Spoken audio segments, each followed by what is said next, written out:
It is an absolutely perfect night for baseball here in Atlanta at Turner Field as we get set for the rubber game of the three-game series between the Florida Marlins and the Atlanta Braves. And all season long, Atlanta Braves baseball on Peachtree TV and Fox Sports South is being presented by Academy Sports and Outdoors. The right stuff, the low price. And good evening, everybody. Glad you're with us. Joe Simpson along with Tom Glavine. We're tonight here at Turner Field. Tom, we get a chance to see Brandon Beachy go to the mound for the Braves again, looking for his first Major League win. Yeah, he's really gone out there and pitched well for the Braves each and every time out and really given this team a chance to win. But he's kind of been one of those guys that really has suffered from a lack of run support. You see right there, he hasn't really gotten a whole lot of help. But I don't think he's going to be too worried about that. I think he's going to worry about what he has to do out there to give these guys a chance to win, and hopefully the rest of that will fall into place. One of the things that's been very impressive to me about Brandon Beachy is the fact that he was an undrafted free agent, came up with absolutely no fanfare really, but came through the system real fast, and he's quickly gained the respect of his teammates. Yeah, he really has. I mean, he's kind of the epitome of a meteoric rise through a minor league system. Only 76 appearances, 21 starts, and yet here he is in the big leagues. And you know, what I really like about him is that he never really seems to be 100% satisfied with what he's done out there on the mound. He always feels like he can get better and he can do things better. So as long as he maintains that attitude and that approach, he's going to do good things. Well, let's hope tonight is the night he does get some run support. There's some guys off to some pretty good starts for the Atlanta offense, and then there's a side of the offense that needs some improvement. And we'll talk about all those things when we come back right after this timeout.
Brought to you in part by Academy Sports and Outdoors, by AT&T, by Delta Airlines, and by the Georgia Lottery. Fans beginning to fill up the center field plaza here at Turner Field on another beautiful night for baseball. It's the rubber game of the three-game series between the Marlins and the Braves. Joe and Tom back with you up here in the booth. And while the Braves have gotten off to a good start with their pitching and great defense, the offense is lagging a little behind. That's not to say that everybody's lagging. In fact, there's 3 guys that are off to good starts, including Brian McCann, who's really hot with runners in scoring position. Chipper's leading the team in RBIs, and Martin Prado, who already has 5 doubles among his hits. But when you look at the rest of the club as a whole, Tom, there are some deficiencies that need to be addressed. Yeah, there are. There's some guys throughout the rest of that lineup that are struggling, and that's the reason why I think you're seeing an inconsistent performance out of the offense, and quite honestly, having a tough time scoring runs. And a lot of the things that were talked about this club coming out of spring training last year was their ability to get base on balls in spring training, the ability to make pitchers work. There weren't any easy outs. They got deep into the counts, and so far early on this year, that really hasn't been the case. You see the batting average, they're struggling there. Base on balls really hasn't been a factor. When you couple those two together, that's the reason for the low on-base percentage. And because of all those things, they're having a tough time scoring runs. In comparison to last year at this time, they were, I think, 1st in the league in walks. They were 6th in on-base percentage and 8th in runs scored. So you're seeing quite a difference between the two. And for a team that really doesn't have a lot of speed, they're going to have to really start to hit because they really don't have the ability to manufacture runs. And part of that, of course, is the fact they've been facing some tough pitching, too, and they'll see another guy tonight in Ricky Nolasco, who goes for the Florida Marlins. The Braves have had some luck with him in the past. Hopefully tonight is the night that Brandon Beachy gets his first Major League win. He hasn't had a whole lot of run support in his previous starts, but maybe tonight's the night. We'll find out. First pitch right around the corner.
For this 3-game series, will be here tonight, but if you're in the area, come on by and join us. We've got room for you as Brandon Beachy takes the hill for the Braves, and he'll face this lineup for the Florida Marlins. Chris Coughlin will lead it off, followed by Omar Infante and Hanley Ramirez. In fact, same lineup as last night with Stanton, Morrison, and Sanchez in the middle of the lineup. Then Dobbs, Buck, and Nolasco, and Beachy on the mound for his 4th start. Brandon Beachy 0-1 on the year, 3.75 ERA. Making his sixth start of his big league career. And I think what you're going to see out of Brandon tonight, I think he's just going to go out there and attack these guys and do what he does. Just try to get these guys off to a good start, give the offense a chance to go to work, and like we talked about in the pregame with his lack of run support, just hope that with the success the Braves have had against Ricky Nolasco, that's going to change tonight. Umpires for tonight's game behind the plate will be Chris Guccione. Mike Winters, the crew chief, at first, Mike Everett at second, and Mark Wegner will umpire at third. We're set to go. Beachy 24 years old, 6'3", 215 out of Kokomo, Indiana. His first appearance against Florida. He's 0-3 lifetime in the big leagues, and all 3 losses have come to the Phillies. He's ready to face somebody else. And Chris Coghlan is having a great series and leads it off and takes a strike. He's the subject of our Georgia Lottery hitting the jackpot, a 19-game hitting streak against Atlanta, including a 5-for-8 series the last 2 days. Pretty good start to his career against the Bravos there. I'd say. His average up to 271 thanks to his good work in this series. And slashes that one foul. In this homestand for Atlanta, after seeing the Phillies and now the Marlins, the leadoff men have really been giving the Braves fits. Combined, Shane Victorino and Chris Coghlan are 14 for 21 with 6 runs scored. So Beachy hopefully tonight can keep him off the sacks. Still 1-2.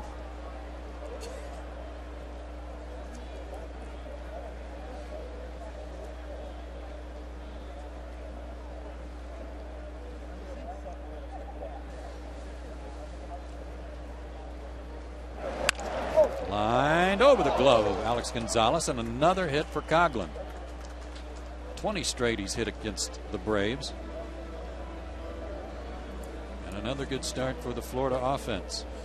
Well, I know over the weekend with the Phillies in town, I referred to Shane Victorino as being a nuisance, and I think Mr. Coghlan is quickly establishing himself as being a nuisance to the Atlanta Braves. A little curveball right there that he waited back on and did what you're supposed to do, try and hit it back up the middle of the other way, and snuck it over Alex's head. So Omar Infante, who's looking for his first hit of the series against his former team. He's 0 for 8 and his average at 222.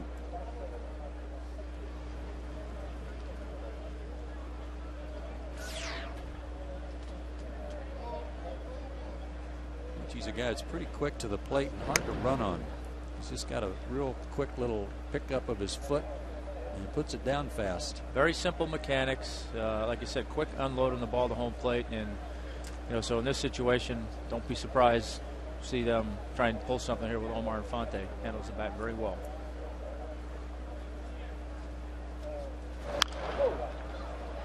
That's out of play.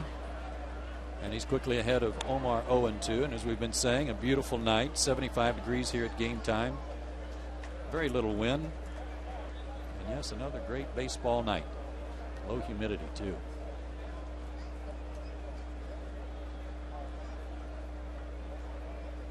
The Marlins are 6-5. They're in second place in the East, 2 games back of the Phillies. Braves interplay tonight 5-7. 3.5 back of the Phillies, who hung on to win last night behind Roy Halladay, who fired a complete game and beat the Nationals 3-2.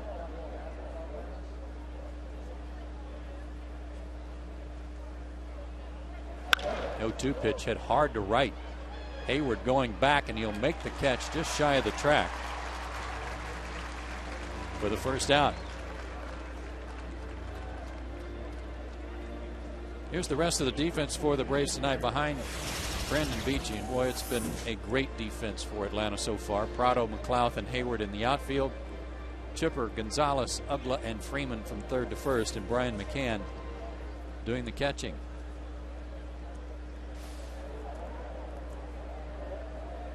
Hanley Ramirez has been struggling in recent days. He does have 1 hit in this series.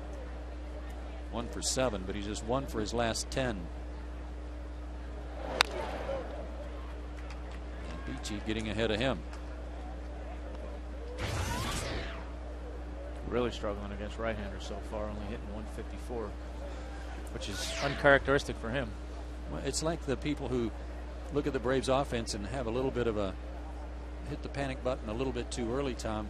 Here's a guy who's won a batting title. You know that he's going to put up big numbers, but he's hitting 194. It's just not going to stay there very long. It'll get turned around. You just hope it's not against the Braves. Good breaking ball, 0-2. Yeah, no, there's a reason. There's a reason guys have career numbers, and those career numbers speak volumes about what you're expecting them to do on a given year. And a guy like Hanley, yeah, absolutely, he's going to hit. Now, is he going to hit is he going to win a batting title again this year? Well, maybe, maybe not. But you know he's going to hit before everything is said and done. And the same is true for this Braves offense. With the guys they have in there day in and day out, there's just no reason to believe that they're not going to find their stride and start hitting. Another 0-2 count. And fires a fastball at 92, a little out of the zone. 1-2 the count.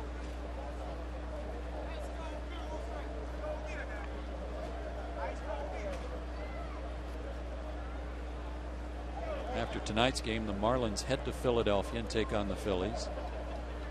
And the Braves stay home to entertain the New York Mets.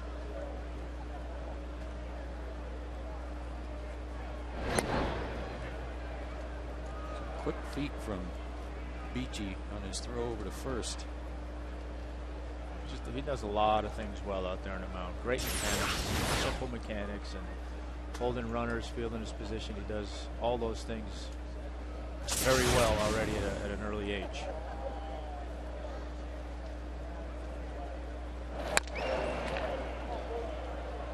But he's pitched so well, you just would love to see him get that first win under his belt and then really take off. And I think he will once he, I'm sure to a certain extent that's in the back of his mind going out there. Man, I want to win my first game. I want to win my first game, and I'm sure that it'll be a big relief for him when he does, and hopefully, like you say, when he does eventually get it, he's going to get on a roll.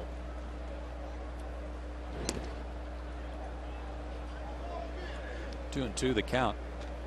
The Braves have turned 18 double plays this year, and that's tied for the best number of double plays turned in the major leagues. They were out with some extra defensive work again today before batting practice. Ramirez lays off that 2-2 pitch, and it's full count now. And we'll see if Coughlin's running.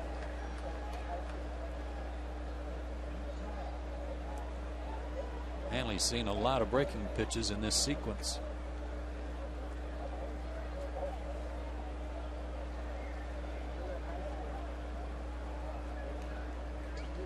Runner going. Pitch is low, and the runners are at first and second for Mike Stanton, the cleanup hitter.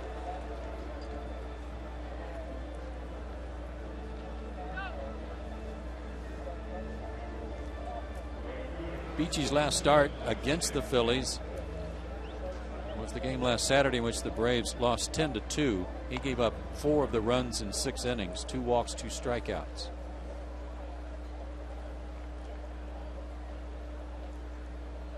And Mike Stanton, the hitter, he's 2 for 8.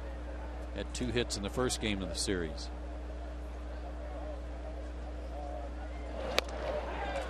This ball right by him.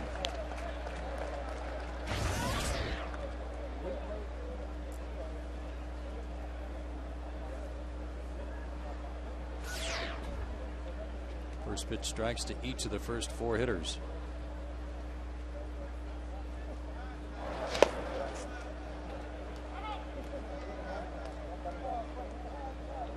Seems to me a lot of times when a young pitcher comes up that you haven't seen much of, Tom, they get their first experience, first taste of the big leagues, they give the hitters too much credit. They're trying to hit corners, trying to nibble here and there, but Beachy has not been that way. He's been very aggressive. Yeah, to your point, I think that's one of the things that the Braves really like about him is his willingness to go out there and attack hitters. And you're right, most young players, pitchers, they make the mistake of thinking, okay, I'm in the big leagues now, I got to be better, my pitches have to be more fine, and they all have to be nastier, and you end up trying to do things you're not capable of doing. Changeup roped into center field. That's going to drive in Coughlin. McLouth over to cut it off. They're going to hold Ramirez at third base, and it'll be an RBI double for Stanton. And once again, the Marlins strike first. 1-0, Florida. But they strike first, and they'll add to their league leading doubles total. And looked like Brandon tried to go back to that changeup and left that one over the heart of the plate. And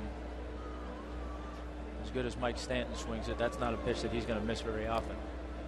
That's one that when you let go of it as a pitcher, you're just kind of cringing and hoping he hits it at somebody.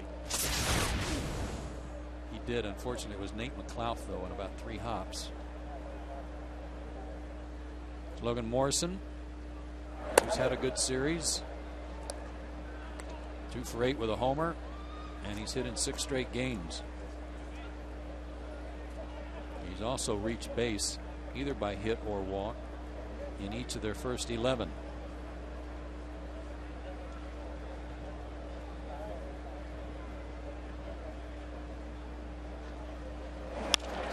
It's down the left field line, slicing away from Prado, and a fair ball. It'll go all the way to the wall. That'll plate 2. Morrison's got himself another double. And it's 3-0 Florida before the fans are even settled into their seats.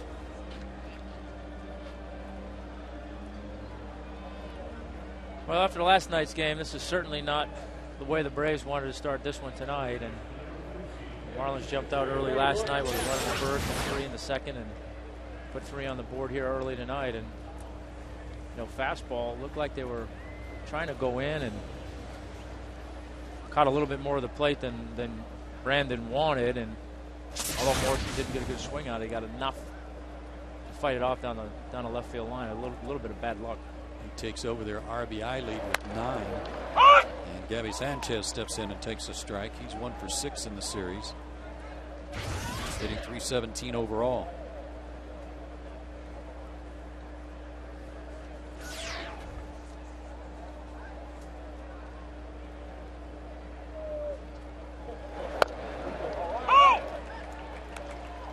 And another 0-2 count. Yeah, he hasn't had trouble getting ahead of guys, and it's been the strike 2 pitch trying to put guys away that he struggled trying to make, whether it be fastball or the breaking stuff or the changeup. Threw that one right by him. Comes back after the double by Morrison to strike out Sanchez on 3 pitches. Good 2 down for Dobbs. Sorry, Joe. Good sequence of pitches right there. And, it's almost like, after giving up a couple runs and you're down 3-0 early, it's almost like Brandon just kind of got ticked off a little bit there. And he said, you know what? Enough of this. I'm going to start going after these guys. And it's funny, I heard Huddy made a similar comment last night. He said that he felt like early on he was kind of, I think he said, pitching like a sissy or something like that, and then just started to go after guys. And sometimes you get caught in that where you're trying to be too careful not to make mistakes and you lose your aggressiveness. This is Greg Dobbs, the third baseman.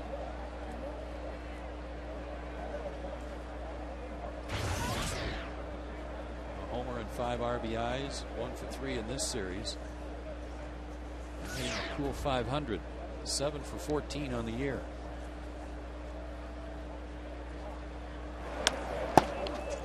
He gets through the glove of McCann or right off the webbing of his glove. Don't know if he got crossed up there or not. Sure looked like he did. Morrison's at third. We'll see how they score it.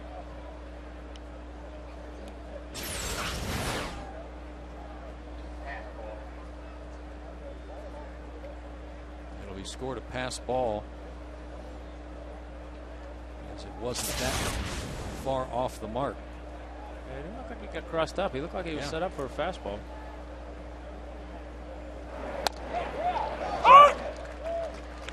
Two and one. Need to leave that runner right there at third base and get the offense up there against Ricky Nolasco.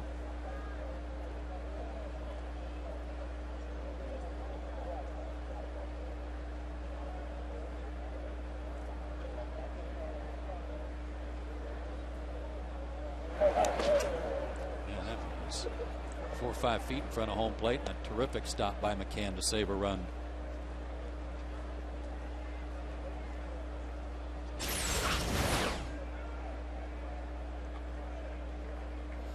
Textbook right there, and it says a lot to Brandon with a runner on third in a game where you've already given up a few runs early on. You have the confidence to throw that pitch, knowing that Mac's going to block it for him. 3-1 pitch, foul back. Outfield shading Dobbs a little bit toward left. McLouth a little bit toward left, as you see.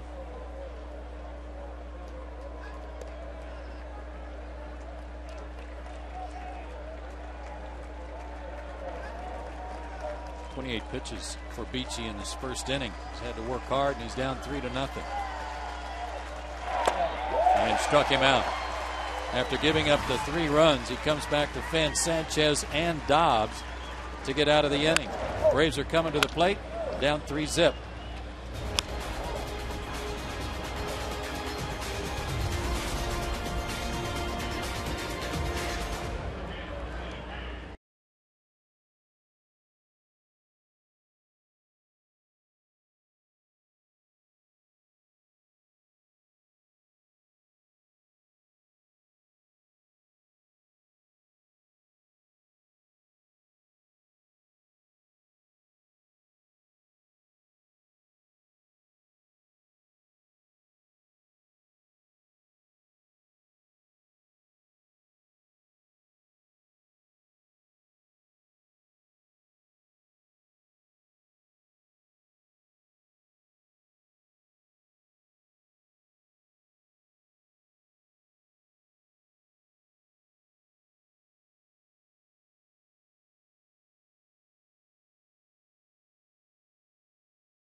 Some tonight. He trails 3-0. We go to the bottom of the first inning. He needs to line up Freddie Gonzalez tonight. Prado, McLouth, and Jones will start things in the first inning. Brian McCann, the cleanup hitter, followed by Dan Ugla, and then Jason Hayward. Gonzalez, Freeman, and Beachy, the bottom third of the order. And on the mound for the Marlins will be 28-year-old Ricky Nolasco, 6'2", 225, who, Tom, in the past has had a little bit of luck against the Braves, but most of it was in 2009. Otherwise, Atlanta's hit him pretty hard. Yeah, 4-6 with a 4.96 career earned run average against the Braves, and there's some guys in this lineup tonight that we're real happy to see him coming out to the mound. There's some boys that have some big numbers against him. Martin Prado, 2 for 6 in the series. He's hit in 8 out of his last 10 games and hitting .275. 5 for 18 in his career against Nolasco.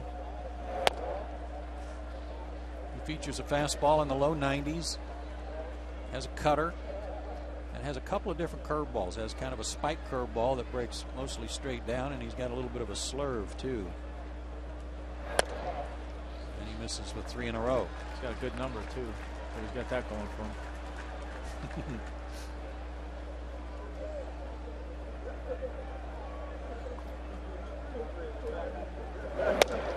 There's a strike, 3-1.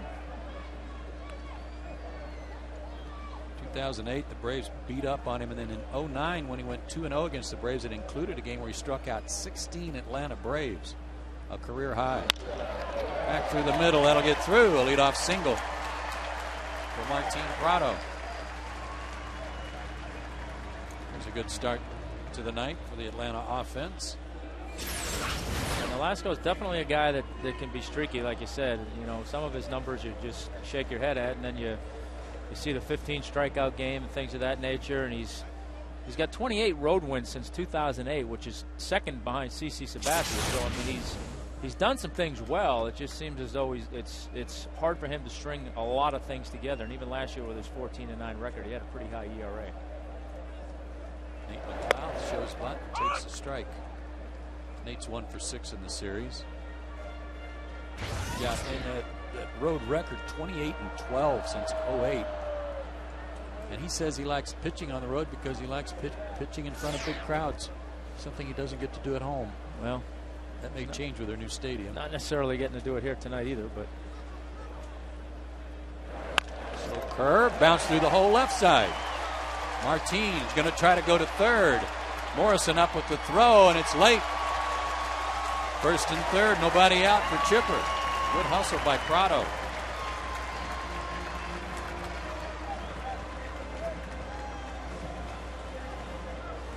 Almost like McLeod was trying to guide that one over there. Looked like a slow breaking ball.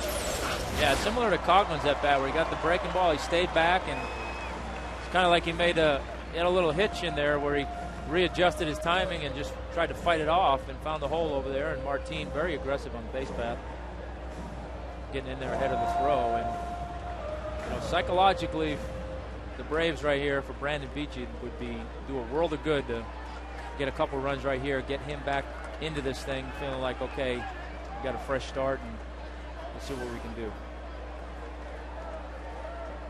Here's Chipper. He takes a strike, and he has worn out Nolasco. 13 for 28, a 464 career average against him, with 4 homers out of the 13 hits. Yeah, Chipper and Bryan have just worn him out, so he's going to have to face one of these guys.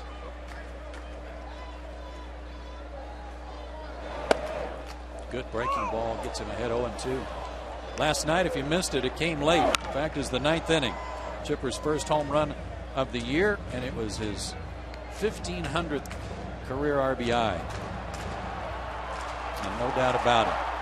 Very familiar swing right there. I've seen that one a bunch. Chipper's in the hole 0-2. Lays off that changeup.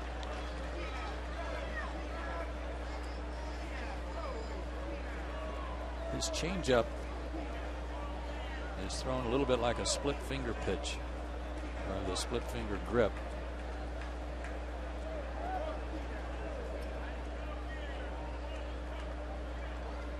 First and third, nobody out, bottom of the first. If you just joined us, the Marlins got 3 in the first inning, top of the first off Beachy.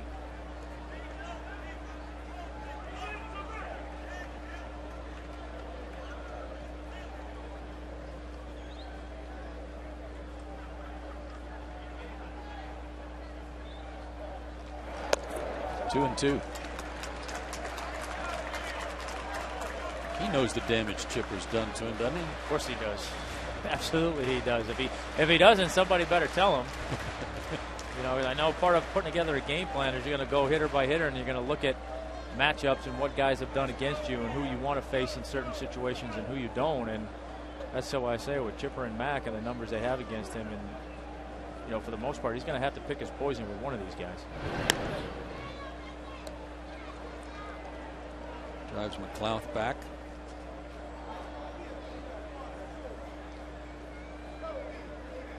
Now combined, Chipper and McCann have 26 hits off of Nolasco with 9 homers. 2-2. This is high, full count. And we'll keep an eye on McLeod to see if he's running. Chipper doesn't typically strike out a lot, and had his first strikeout last night of the season, so you would figure Freddie, good opportunity to be a little bit aggressive and get Nate moving, figuring Chipper's going to put the ball in play. And there he goes, and it's roped in the hole, base hit, run in. McLeod will trade places with Prado. He's at third, they're still on the corners for McCann, and the score is 3-1. Chipper has his team-high 10th RBI and a good at-bat after falling behind 0-2. Yeah, similar to what we saw out of Brandon in the first inning. He got 2 strikes and kind of nibbled and got back to 2-2, and then tried to bury a fastball inside and missed to go 3-2, and looked like he tried to go back to that changeup, and wasn't all that bad a pitch. Probably caught a little bit more of the plate than he wanted, but Chipper's been doing that to pitchers for a lot of years. He's now 14 for 29 against Nolasco, and here's McCann. 0-1. This goes to what we talked about in our opening comments, Tom, and that is some deep counts. Chipper battling back from an 0-2 count, getting a pitch to hit. So far, they've 7 strikes, 7 balls for Nolasco. Yeah, they've made him work so far. So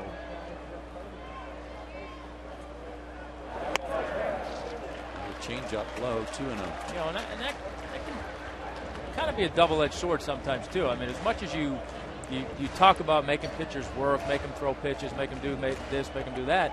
You know, sometimes you have to get in there and understand that the best pitch you're going to see in an at-bat might be the first one. And if it's the one you're looking for, then there's no reason to let it go. And I think the Braves get caught in that sometimes too.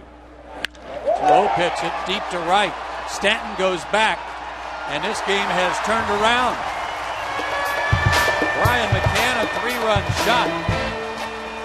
4-3 Atlanta.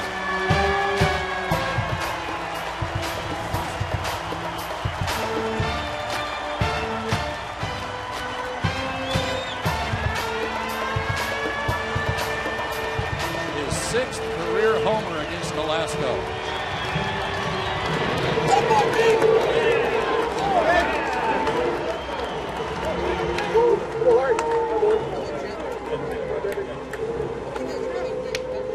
Ryan's 2nd homer, and he's got 9 RBIs. Fastball caught too much of the plate. And Brian didn't miss it. It's amazing how just some guys, no matter what they do, you get the better of them. Still nobody out. And Dan Ugla, the hitter.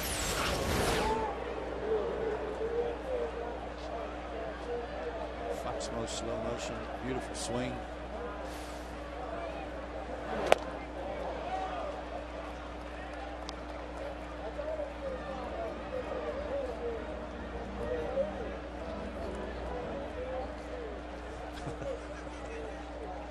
I'm sure whatever Nate was saying there was very complimentary.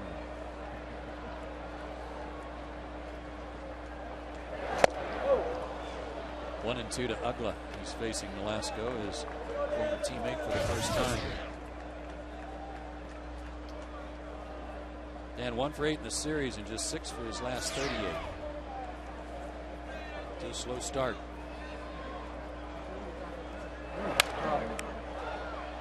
Defensively fought that one off. Still alive. Well, kind of same thing for Velasco. He gives up 4 runs, and now this at bat against Ugla is much more aggressive than he was against the first 4 guys in the lineup. And those are 3 best breaking balls he's thrown so far.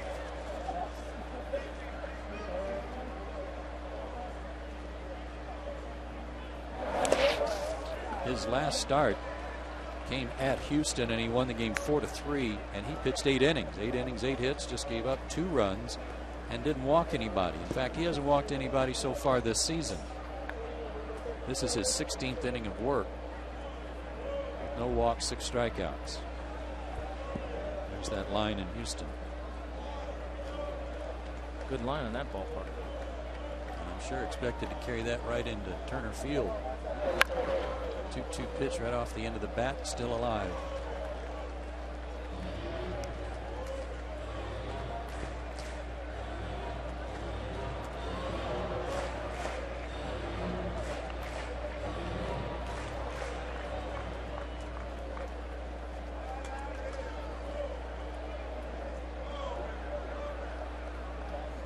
Two pitch. Lays off, full count. Again, same thing, getting ahead in the count, and just it's like he doesn't have the pitch to go to get these guys out on 2 strikes. And you know, as a result of that, they're looking at more pitchers, they're getting more confident as the at bat goes on, and putting good swings on. That's foul. Velasco, 15-game winner a couple of years ago. Last year, as Tom said, 14-9. And the Marlins rewarded him with a 3-year, $26.5 million contract. This is the first year of it. And the 9th pitch of this at bat coming up.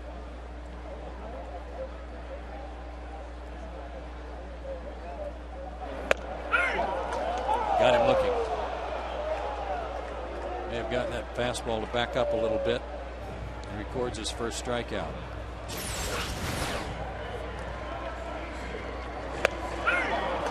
Fastball in the outer third of the plate. I don't know if I don't know if he gave up on that thinking it was outside and it came back, or if he just guessed wrong and was looking for a breaking ball. Jason Hayward hitting .250, 3 homers, 6 RBIs. Leads the team in the home run department. He hasn't seen Nolasco that much, but he's 2 for 4 against him.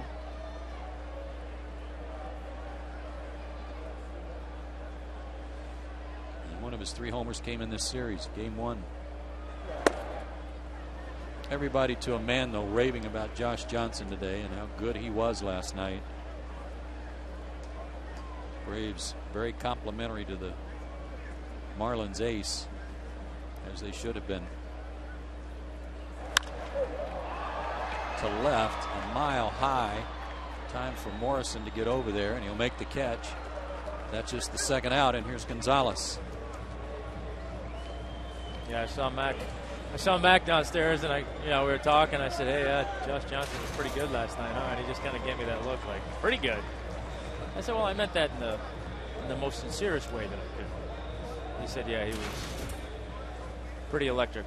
Located his fastball, had a nasty slider, and just not much you could do when a guy's throwing the ball that hard and locating it the way Josh was last night." Alex Gonzalez, 1 for 7 in the series, takes a strike.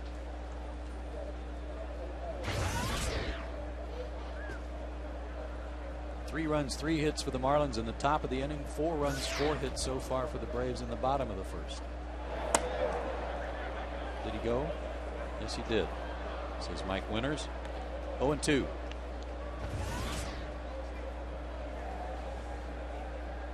.30 pitches for Nolasco so far, 29 for Beachy.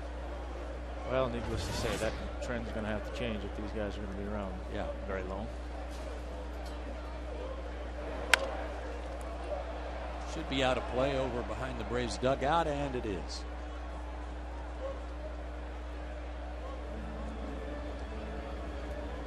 Yeah, Chipper was bragging on Johnson too. He made some comparisons to Roger Clemens, talking about how Roger can hit the corners, used to be able to hit the corners with power pitches, but he also had the split finger pitch. He said for Josh Johnson, it's fastball, slider, and see what you can do with it. Yeah, like we talked about, that's kind of the epitome of a power pitcher. Everything's hard.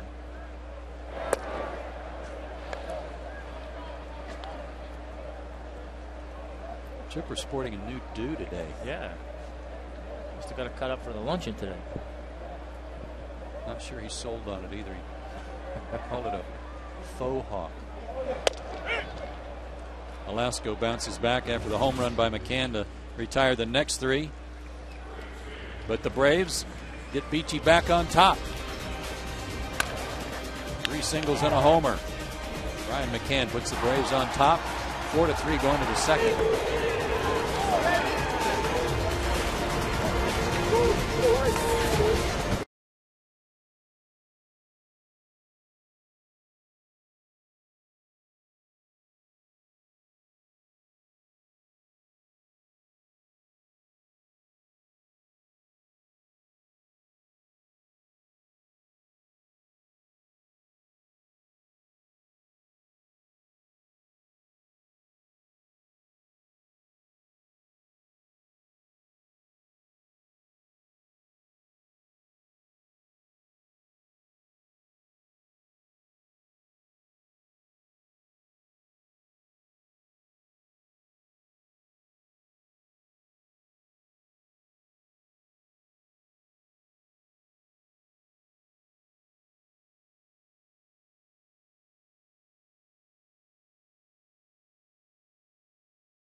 Reminder that Delta Airlines is a proud sponsor of the Atlanta Braves.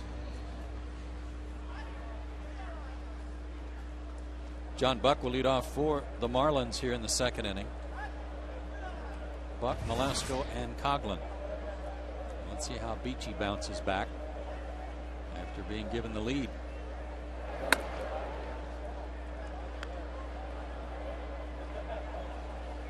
Well, he's got the bottom half of the order here, so it's a good opportunity to get things on track, have a quick inning, give that offense a chance to go back to work and feel good about yourself. But falls behind 2-0.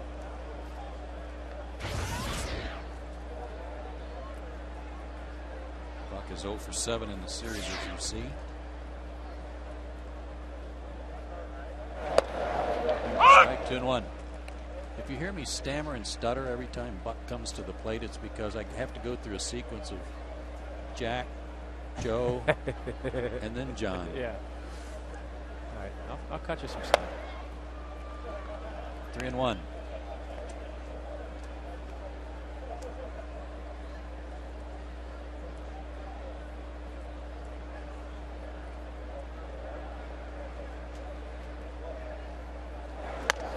He walked him.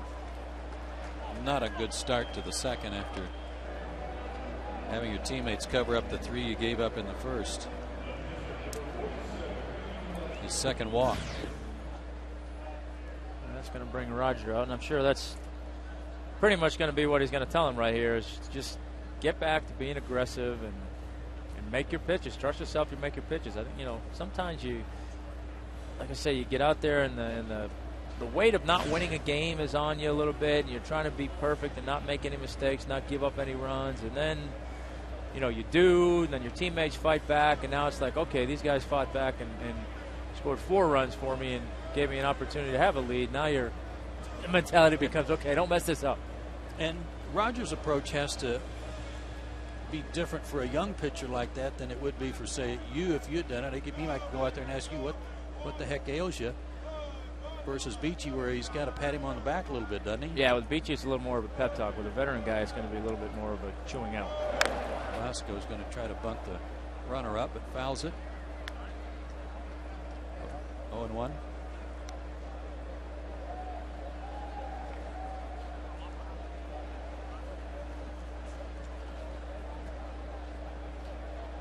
Joey Espada going through the signs. Velasco has 1 sacrifice bunt already this year and gets it down. McCann fight over it momentarily, but Freddie comes up with it. Sacrifice works. 1 out. Tying run at second for Coughlin. And the Braves hope to retire. 6 for 9 in the series.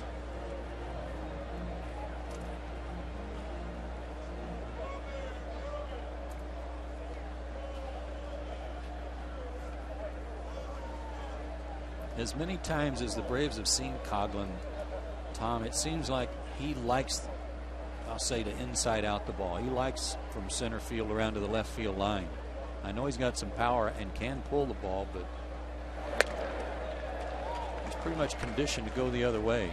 He is, and you know, that kind of makes it tough because you see a guy who wants to go the other way and you think, well, you know, I can't live outside, I got to come inside, but then you have the element of him being able to take the ball deep, so you don't want a mistake in there, and even with an inside pitch, he's still able to keep his hands inside the ball and go the other way. So that's what he tried to do right there. You know, I think with a guy like him, what you try to do is if you're going to go in, you're going to go in above his hand, so it makes it a little bit harder for him to get to it. And if you're going away, try and go down and out of the strike zone to where he's, you know, if he is able to hit it the other way, he can't get anything on it. With 2 strikes, Chipper will back up a little bit. And there's another one inside out. Diving stop by Gonzalez. Spin, throw. Can't get the fast runner. At the very least, Alex may have saved a run, though, because he kept it from getting into center field. And still almost threw out Coughlin. He gets himself another hit. I think he definitely saved a run and almost made another one of those spectacular plays that we've been accustomed to seeing from him. Did everything he could, but Coughlin got down the line just a little bit too quick, and even when you think he got a chance to get the guy out, he still legs out a base hit.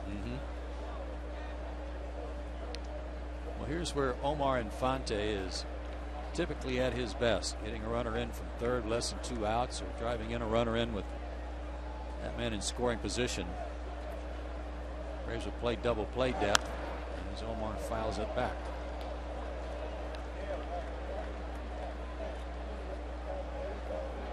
I think right now Brandon's got to be thinking minimize the damage. I don't know, you know, you're not really going to be thinking strikeout against Omar because he doesn't strike out a whole lot. I think you're looking more for a ground ball double play, but if he can got ahead of him there, strike one. If he can get to 0-2, then he's going to start thinking more about the strikeout and then try and handle Ramirez.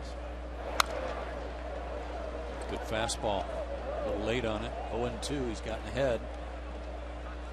Infante line to right his first time up.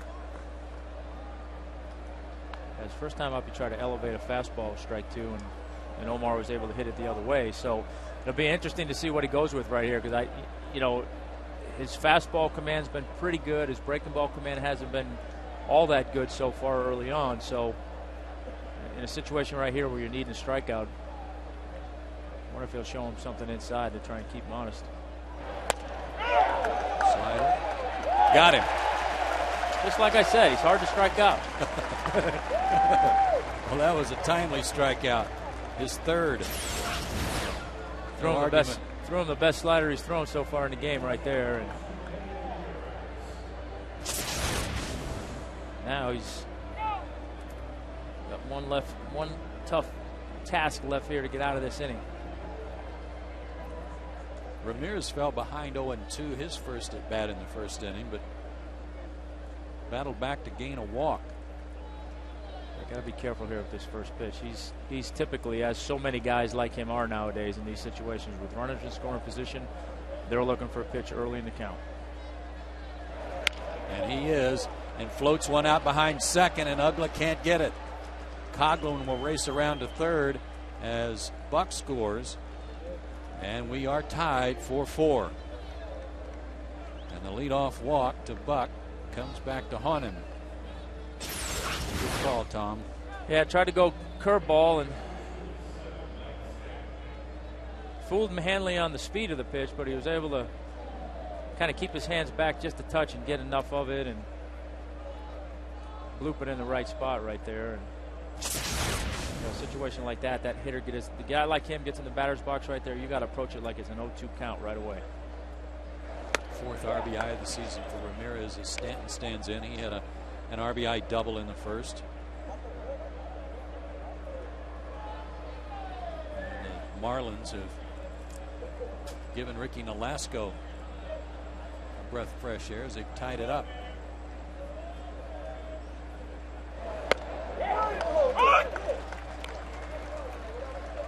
One and one with Logan Morrison on deck.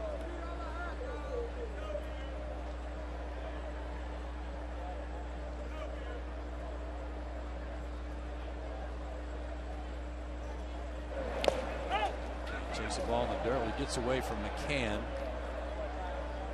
A chance for Coughlin to score. However, Ramirez moves up on the wild pitch.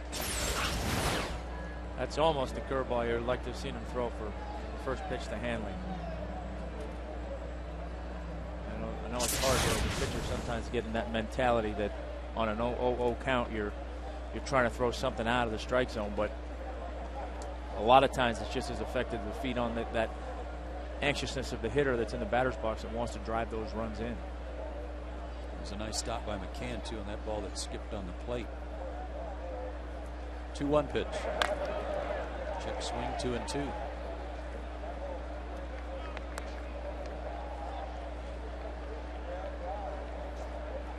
Well, this so far is a game that you're gonna learn a lot about Brandon and his ability to want to compete out there and battle, because so far nothing's come easy in this game. And again, you got to figure the Braves are going to score more runs off Nolasco, so he's just got to keep battling and keep the damage to a minimum as best he can. Big cut, but fouled back. Already 48 pitches for Beachy.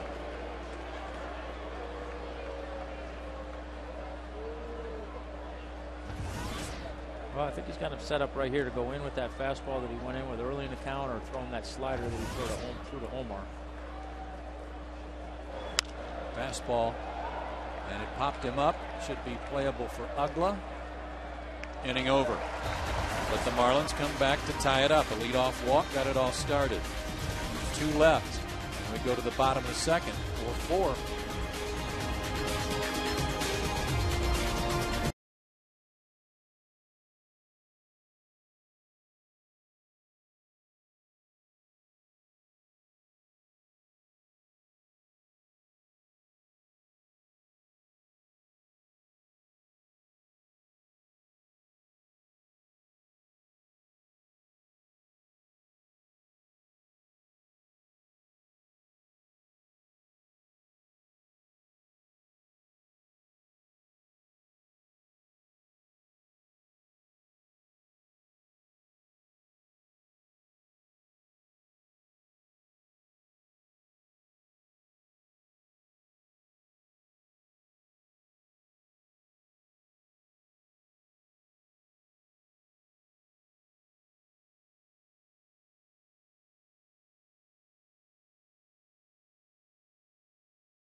Brought to you by Jameson Inn, ranked #1 in customer satisfaction nationwide for 6 straight years. Experience all the comfort and amenities you expect at an unexpectedly low price. Jameson Inn. Live large, pay less.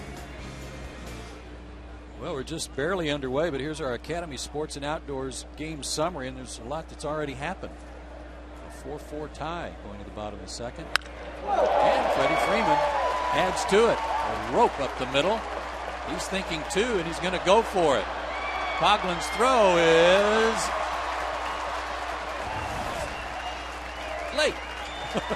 Waiting for the umpire to give us a call. Mike Everett a little slow on that one. Good hustle by Freeman, and a good start again for the Braves in the second. Yeah, he wanted to join the party. You know, he sees everybody else going up there taking their rip. So first pitch fastball. Middle away, drove that ball right back up the middle like he's supposed to. And just good hustle into second base, avoiding the tag, avoiding the throw, and keeping his hand on the base. Brandon Beachy will try to move him over to third base. Unsuccessful there, 0-1. Well, this is something he's going to have to continue to work on as a pitcher. I know as a young pitcher, this is not the easiest thing to do because you don't get to hit very much in the minor leagues. And I know it looks easy on TV, but trust me, trying to lay down a sacrifice bunt is not the easiest thing in the world when you're not accustomed to doing it. So this is going to be a facet of his game he's going to have to continue to work on. Sanchez right in on top of him. Let it off the catcher. A foul ball, 0-2. And Buck will try to walk that one off.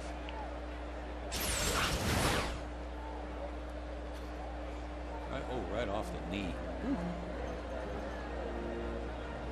You see Brandon right there just kind of stabbing at the ball just a little bit, which is one of the no-nos when you're bunting. What you really want to try and do is almost imagine that top hand and the bat, it's almost like a baseball glove, and you're just trying to catch that ball with the bat and don't worry too much about deadening it or where it's going. You just try to get it past that dirt cutout, and most of the time you're going to advance your runner.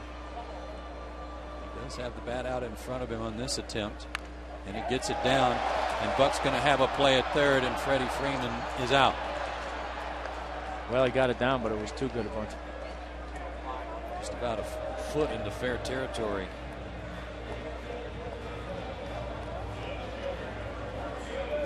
thing you got to be careful of. You're always thinking that you got to get it in the dirt and you got to deaden it, but what happens when you really deaden it is just right here. You give the catcher the opportunity to come out from behind the plate and make a play. And I know when you're standing in that batter's box, boy, when you get that first baseman charging down there, it looks like he's in the batter's box with you, and you have no room to put it anywhere. And so you try to deaden it, and he did, but Buck got out of there quick and made a good throw.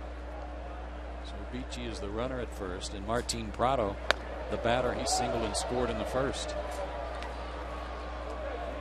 I've never liked that angle, that 45-degree angle to bunt. Yeah, I couldn't do it. I mean, it just wasn't comfortable for me, but a lot of guys do. It's just how it's taught a lot. Good breaking ball for a strike from Nolasco. That's the angle I'm talking about. You see the bat's at about a 45-degree angle to the ground, and then it comes down, kind of spikes it straight down, even when it does get down into the dirt on this occasion. Chance for two, back to the mound. Bad throw by Nolasco, but Ramirez handles it and still turns the double play. That's only the 6th double play the Braves have hit into this year. That's the best in the National League.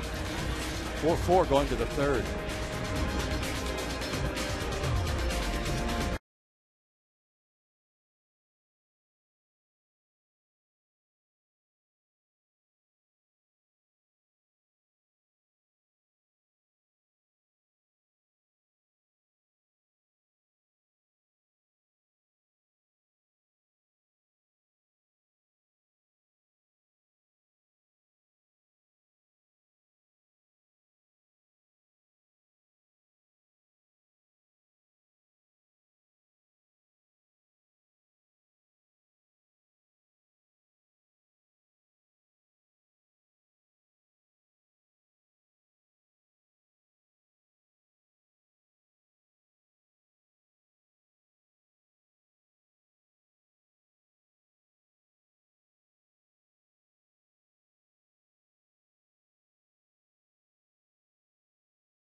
He gave up that tying run in the 2nd inning, though. Tommy came into the dugout. It's not always the pitching coach or the manager that comes to give you a little advice, but sometimes a veteran position player. No, it's like anything.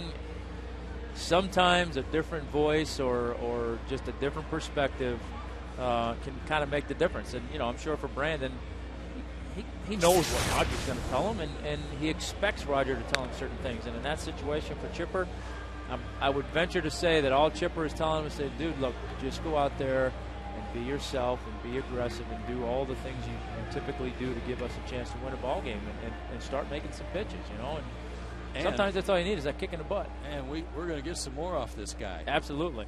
So hold him right there.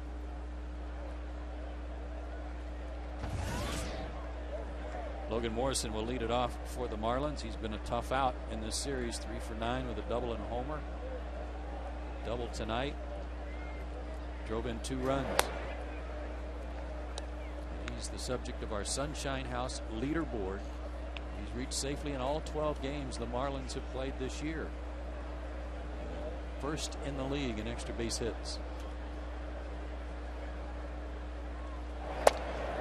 And as we said in the first game of this series, Tom, he was in a battle with Gabby Sanchez for the first base job a year ago in spring training.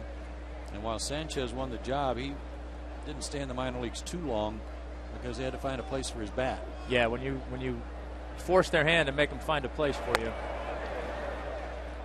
they're gonna do just that. They're gonna find somewhere for you to play. And like you say, for a bat like this and what he brings to this team offensively, create a spot if you have to. 2-1 the count. 3-1. Leadoff walk hurt Beachy in the second. As John Buck came around to score.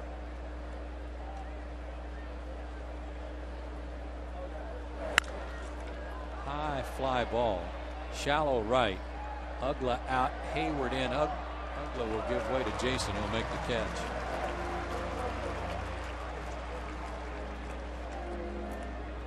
And with one out, a reminder, fans, that you can bring the family to see the Braves with the Chevron Family Value Plan and get 4 Braves tickets, 4 hot dogs, 4 Cokes, parking, a program, and a $5 Chevron gift card for only $69. To order the best deal in sports, call 1-800-745-3000 or buy online at Braves.com.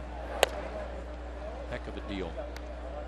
$69, 4 tickets, 4 dogs, 4 Cokes, parking program, and a Chevron gift card. Gabby Sanchez swings at a 1-0 pitch, and he puts a charge in one to left. Prado at the wall. That is gone. And Gabby Sanchez has his first home run of the year, and the Marlins have the lead back. 5-4.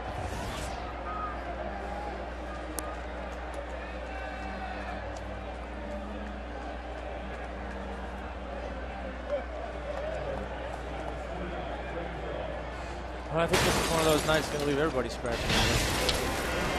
Feels like cold hard blast. Like a hanger.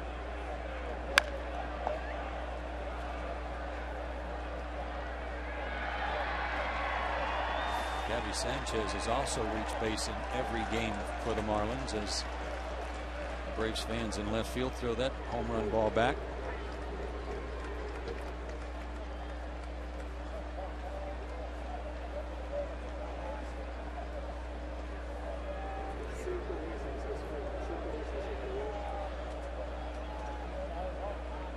Dobbs struck out his first time up.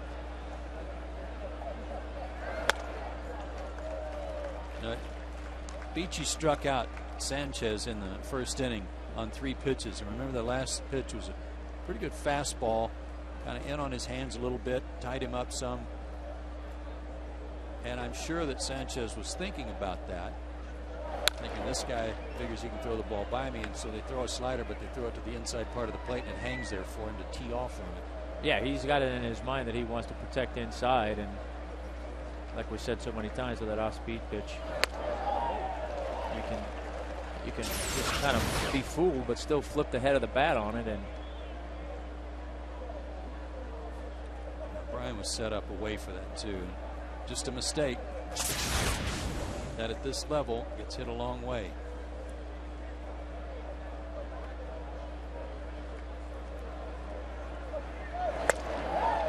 Dobbs down on strikes for the second time. That's 4 strikeouts for Beachy.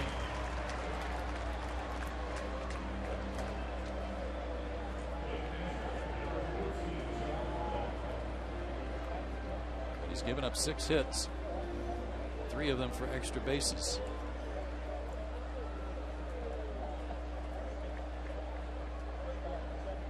Here's Jack Joe John Buck.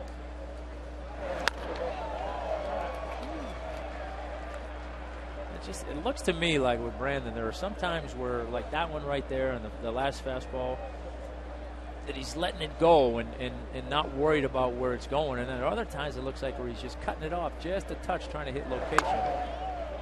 And he's not quite getting it where he wants. And, kind of the same thing with his slider. He's throwing a couple of nasty sliders, but then he's throwing a couple like he did to Sanchez, where it's like he's feeling to get it to where he wants to go. He's not quite letting it go there. I think that's been part of his appeal to the club. It has been that when he's gone out there, every time I've seen him pitch, it is with some of that reckless abandon where he's letting that fastball, he's cutting it loose. Yeah, and based on his minor league numbers, he's, there's no reason for him to be worrying about walks because he doesn't walk anybody. But that can happen when you're searching for a win. You get a little location happen. Buck able to lay off that slider, and it's 2-2. He certainly hasn't been playing long enough to worry a whole lot about stuff like this. But look, when you're trying to get your first win and you pitched well and they're not scoring runs for you, sometimes you take the mound trying not to lose more so than trying to win. And he strikes out Buck. 5 strikeouts. But Gabby Sanchez gives the Marlins the lead with a home run. And for the Braves, it'll be McLeod, Chipper, and Brian McCann to go to the bottom of the 3rd.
Bottom of the 3rd, and a reminder that all season long Atlanta Braves baseball on Peachtree TV and Fox Sports South is being presented by Academy Sports and Outdoors.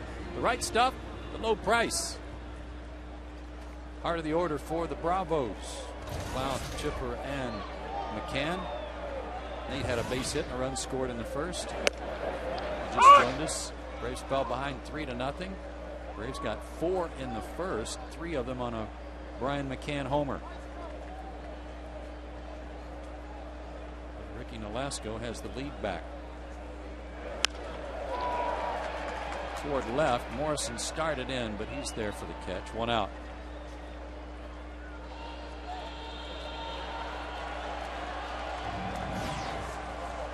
Chipper singled and drove in a run in the 1st and was on base for McCann's homer in the 1st inning.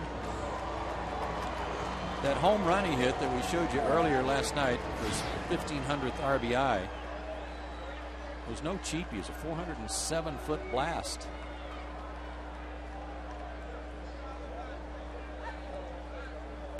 And he goes after a curveball and pops it a mile high. I don't know if Coghlan can see it or not. Ramirez does and points it out. And he's there for the catch. Tough time of night for the outfielders. Yeah, that was the only thing with Chipper's home run last night. I knew off the bat he hit it good, but in that part of the ballpark, you wonder if he had gotten enough of it to get it out of here, but he did, and it was pretty good moment. Brian's home run to right, first time up, 373 feet, his 2nd of the year, and gives him 9 RBIs for the season. This was his 6th career homer off Nolasco. That sounded loud, and it went. Get out of here in a hurry, and sure after the pitch, Nolasco was thinking, "What do I got to do to get this guy out?" Did it to me again. Nolasco ahead here, 0-2, and he has an easy inning. Braves go in order. We played 3. Bravos down a run.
And take a look at our Home Depot know-how question of the game. Tonight it comes from Logan Dillon in Nashville, Tennessee, who wants to know what's the typical role of a bench coach. And as was with the case with the Braves bench coach, Carlos Tosca, one of the things that he has to do is keep track of the batting order.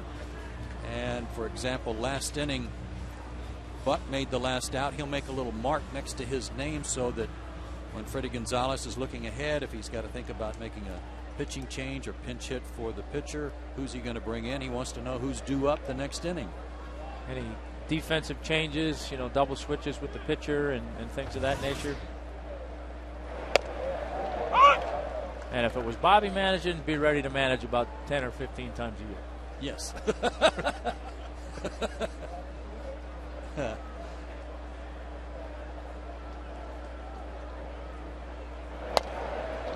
2 to Ricky Nolasco leading off the fourth.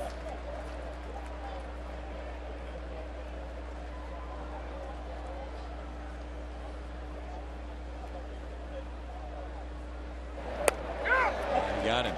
6 strikeouts for Beachy and a better start for him to the fourth inning. I think one of the things Brandon's going to have to kind of get his hands around right now and get his brains around right now is that sometimes you got to win ugly in this game, and you're not always going to go out there and have your best stuff and have everything working and pitch a pretty ball game. And these are the kinds of games that he gets further on in his career. He's going to have to figure out a way to try and stay in them and figure out a way to try and win them. And they're pretty good at learning experiences along the way. So he's got to kind of come to grips with that right now.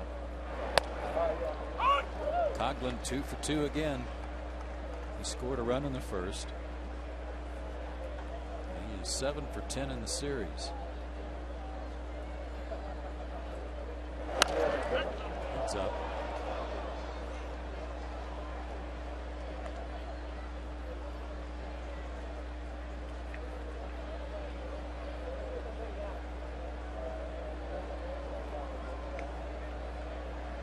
See what he goes to here. 0-2 to try and put him away.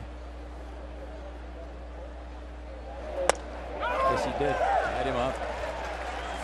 And that's a pitch you mentioned earlier, Tom, that one that if he likes to inside out the ball, it's hard to do that when you get it above his hands. Yeah, it is, especially that slider where it starts in there and just burrows in on his hands. It's kind of one of those that we've talked about before. You see it, you're going to go get it, but if you swing at it, you're probably going to hit it off your shin bone. So the commitment kind of goes out the window. Yeah, that was lower than I thought it was.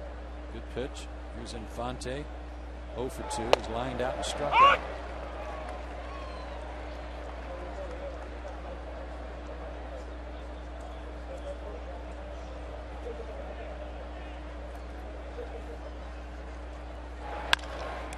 Off the glove of Beachy. That'll slow it down. Tough play for Ugla. Can't get him. I think Dan was going to have a play, and if Beachy handles it cleanly, obviously it was going to be an easy play for him. Instead, an infield hit.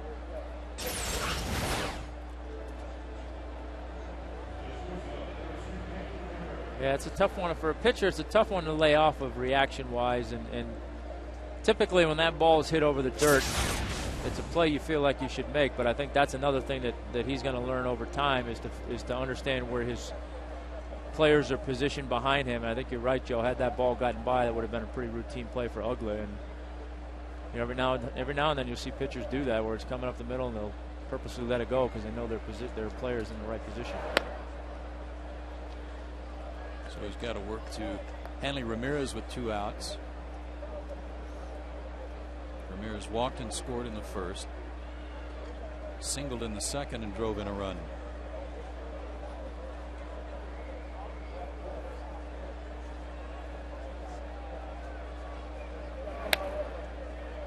Breaking ball missed. 2-0. Well, the Colorado Rockies are red hot.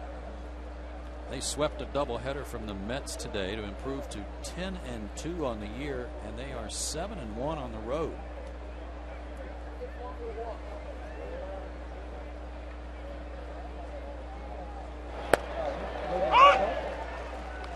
That'll go a long way towards having a good year if you can win at that clip on the road. Yep. And And for the Mets, nothing like playing a doubleheader, losing, and then having to get on a plane and go on a road trip. They'll be here tomorrow night.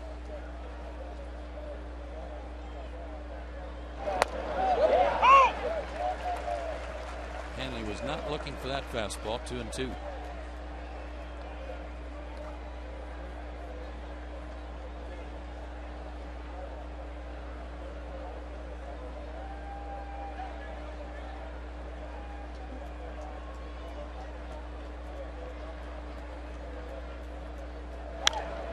Fastball there, but fouled off.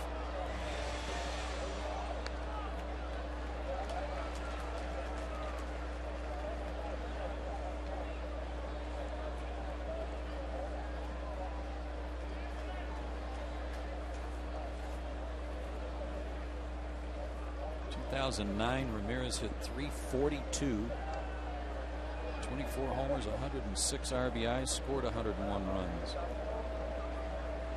Stole 27 bases. That's a pretty good year.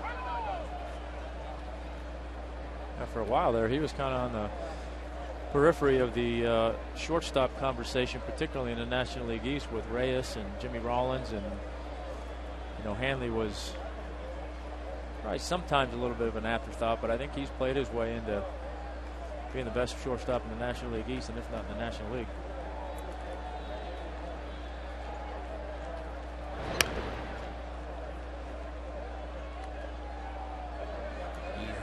Stolen as many as 51 bases.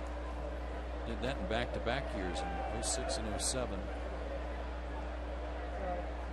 Well, as long as he's hitting 24 homers and driving in 100 runs, I don't think he's going to be stealing that many bases anymore. Doesn't need to, and he was leading off in those days too. But he has battled to another full count.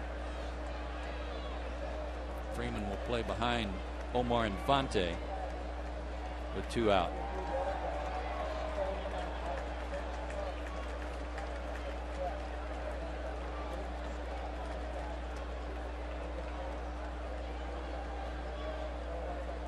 The runner will go with the pitch. Out of play. Nothing wrong with Brandon's velocity tonight. He's been around 90 to 92, even 93 on a couple of occasions. And I think you hit it right on the head earlier, Tom, when you said it's not so much the location with his fastball as it is with his breaking stuff tonight. Yeah, he just doesn't have that go-to strikeout pitch right now, and as a result, when he's throwing the breaking ball, they're laying off it, and they're trying to take their chances with his fastball. Runner goes out of play again.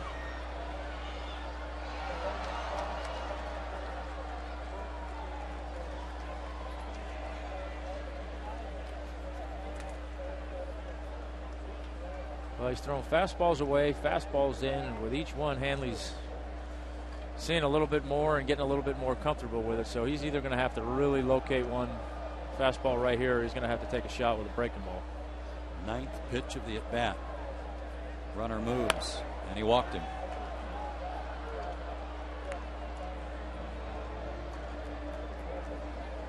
That's his 3rd walk to go with 7 strikeouts.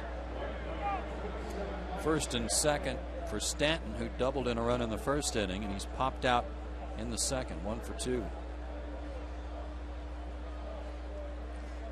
3 walks, 7 strikeouts. I think that'll kind of speak to it being one of those games that you go out there as a pitcher where you've got good stuff, but you don't have your location, and you got to find a way to make it through.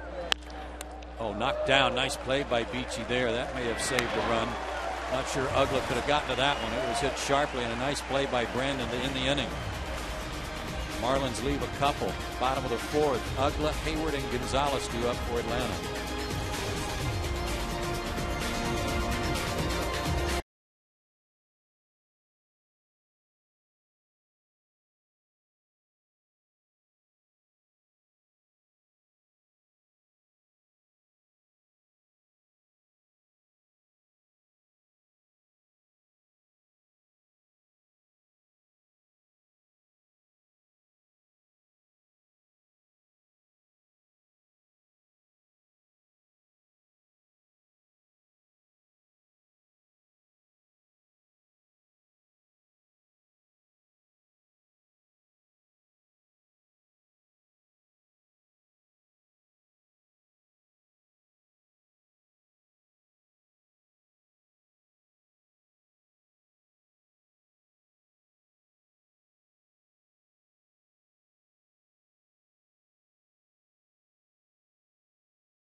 Of course, a longtime member of the Florida Marlins.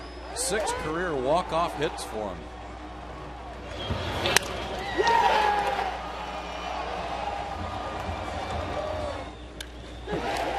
Amazes me that more guys don't get hurt in that craziness. He's doing his best to make sure they couldn't catch him. He leads off the inning, struck out his first time up.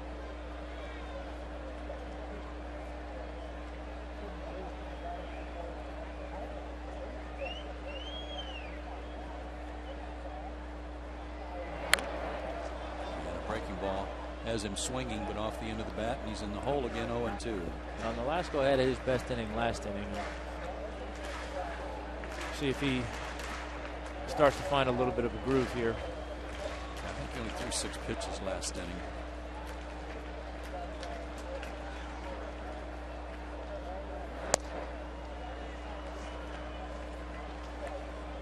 Velasco,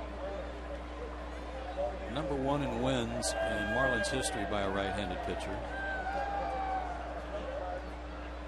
Number 3 in strikeouts. Number 5 in innings pitched.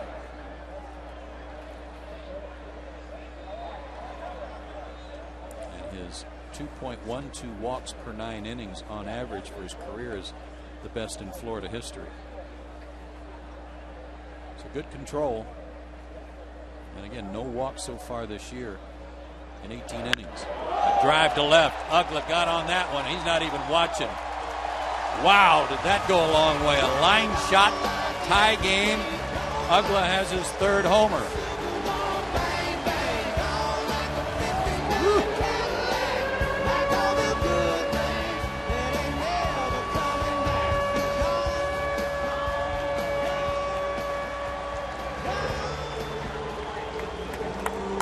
Ask you something, Mr. Pitcher. You make him look bad time and time again with pitches away. And then what makes you think you can sneak one by him? I don't know. I'm not sure. I'm not sure exactly what the thought process was in that pitch. Boy, did that get out of here. Got out of here in a hurry. Jason Hayward goes after a changeup and comes up empty.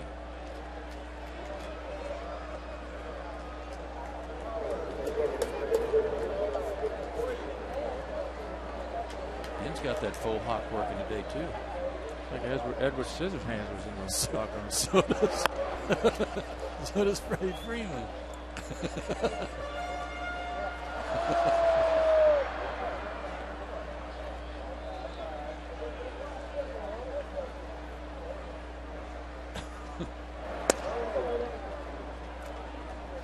Two and one to Hayward. Jason flied out his first time up.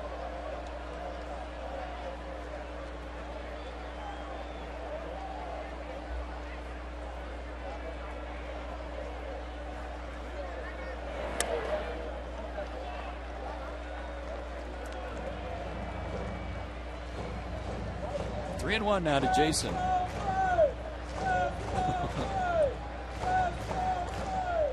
David Ross doing a little reenactment. Reminiscent of Ryan Klesko back in the day.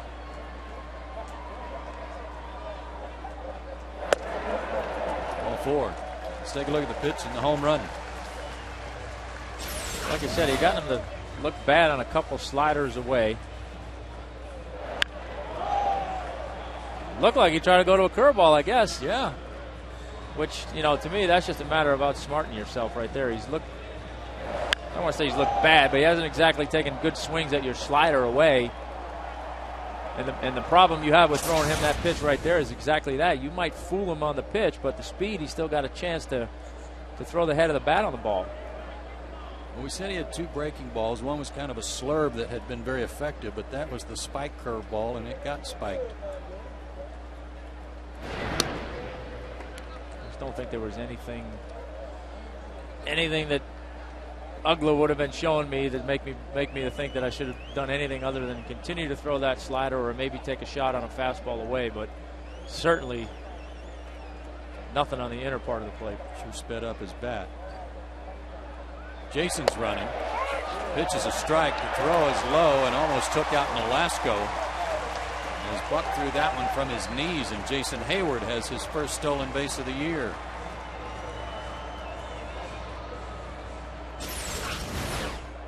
Yeah, that one came really close. If you're a catcher throwing from your knees, you're not going to get a lot of elevation on your throw down there anyway. So the pitcher better be heads up. That was the first walk issued by Nolasco this year.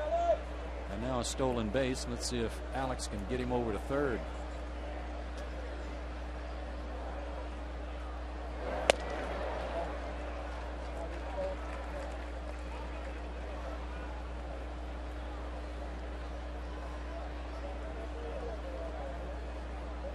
Ball and a strike. We are tied on the home run by Ugla. His third. He's got 3 RBIs, 3 solo shots.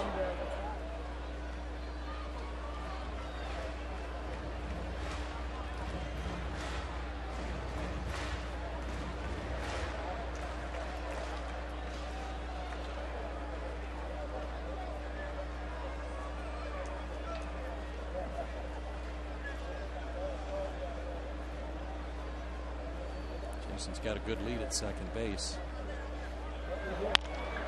Ground ball will make him stay at second as it goes to Ramirez, which throws out Gonzalez.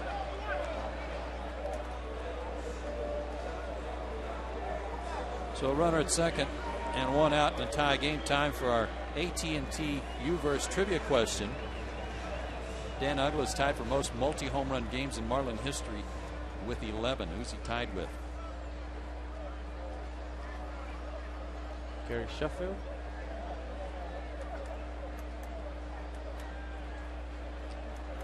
Sheffield's a good call. Freddie Freeman, the batter. And he sends a drive into deep right center. Stanton was playing right there, though, and backs up to make the catch. Hayward will tag and advance. Freddie hit that one right on the button toward the bullpen, but Stanton was well off the line. That's a good scouting report by somebody. That's a ball that typically in that section of the ballpark, that's almost assuredly a double. And like you say, Stanton got a good jump on it, was there, and didn't have to go too far to get it. That's a bad break for Freddie. And the odd part about it was that Ramirez was really standing right near the bag, holding Jason close, so it looked like they were in the infield anyway, trying to play him to pull. And Stanton was nowhere near the line to play him to pull. Pull on the infield, shade him the other way in the outfield. So Beachy can help himself.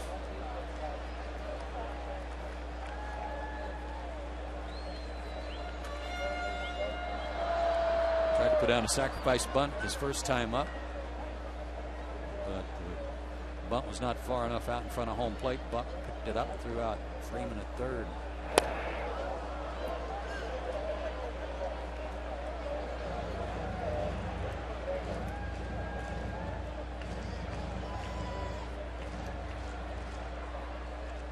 Dobbs will back up at third base. That'll give Jason a chance to get a nice walking lead in case this ball goes in the dirt and gets away from Buck. But not this time.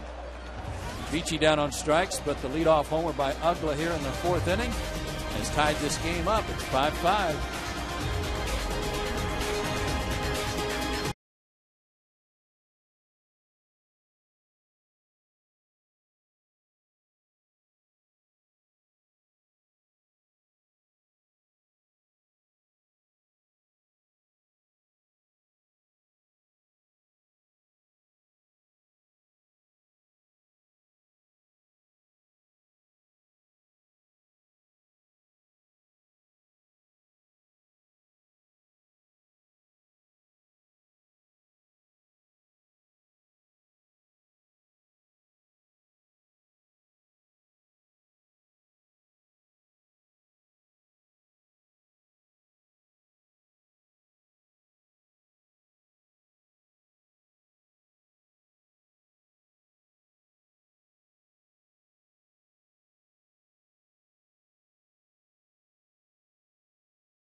through 4 innings, a tie ball game. 3 home runs hit already tonight. A couple of Braves caps up there, a couple of Marlins caps, but here are the home runs, Tom. Brian McCann, no surprise, off of Ricky Nolasco. That's the 6th time he's taken him deep in his career. We had Sanchez with the curveball that he deposited into the left field bleachers. And then Dan Ugla just kind of dropping the head and flipping the bat on a home run there to left field. So lots of offense, pretty even game to this point in time. Or in the 5th inning, we got both teams with their leadoff hitters coming up to start the 5th inning. So it's pretty much a nothing ball game for the next 4 innings. Just start over. Start fresh. Logan Morrison, first pitch swinging, backs McLouth up, but he's got room and makes the catch on the warning track. That guy's scary. I mean, he hits the ball solid every time he comes up there. Yeah, he's definitely locked in. Yeah, and I misspoke. I was getting Coughlin and Morrison confused there. It's not the top of the order. It looked like Coughlin. But it's still, nothing game here basically for the next. And Morrison was the leadoff hitter this inning. Exactly. So technically, Gabby Sanchez homered, just showed it to you in the 3rd inning. He's also struck out. Beachy has 7 strikeouts. His career high is 9 that came in a game last year against the Nats. And he's hanging in there. 86 pitches. Has the game tied up for him again.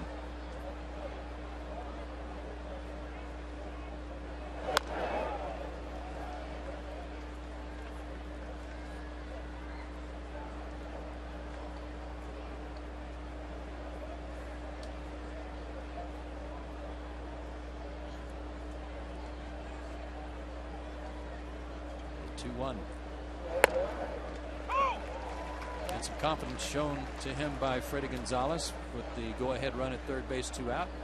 Freddie let him hit for himself. Obviously wants him to go another inning or 2.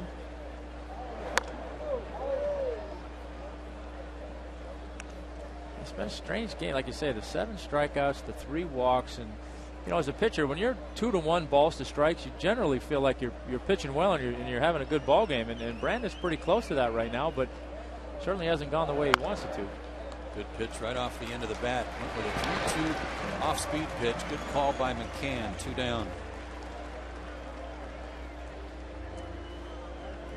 And with 2 out, visit GeorgiaPower.com. Find ways to save money and energy.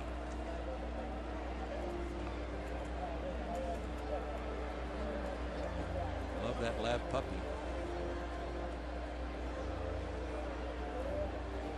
Greg Dobbs has struck out twice, both times swinging. He's cooled off a little bit tonight after starting 7 for 14.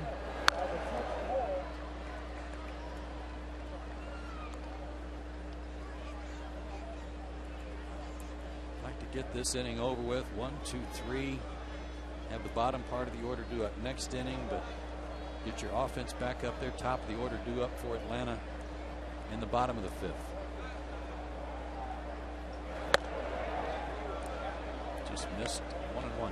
He's definitely been more aggressive the last 2 innings, which certainly is a good sign, and hopefully will give him, however much longer he pitches, a good feeling coming through the end of this game and something to work on going into his next start.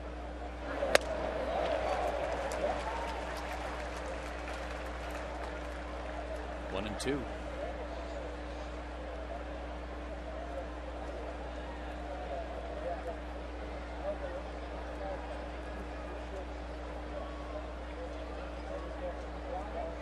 Ahead in the count. Another fastball fouled back.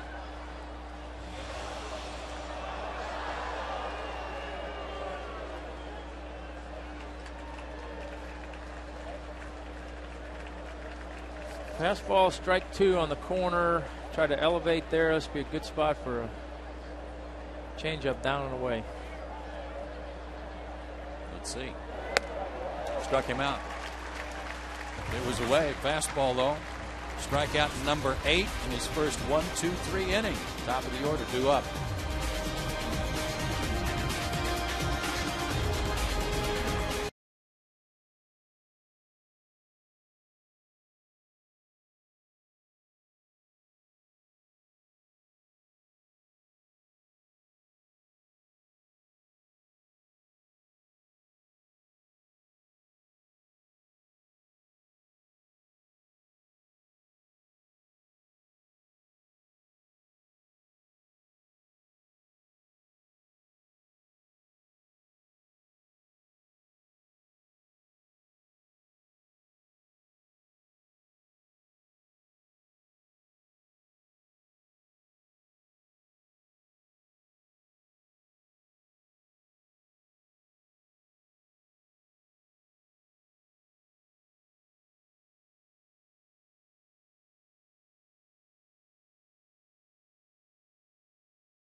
By Kroger, by the Home Depot, by Academy Sports and Outdoors, and by Joel and Associates.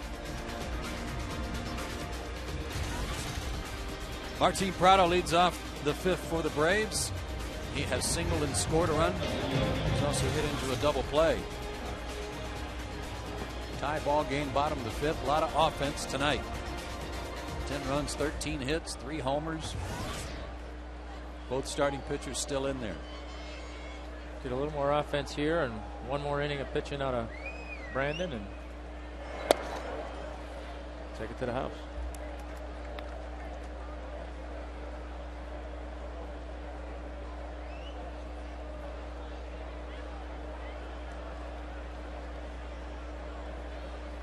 Martin's average up to 283.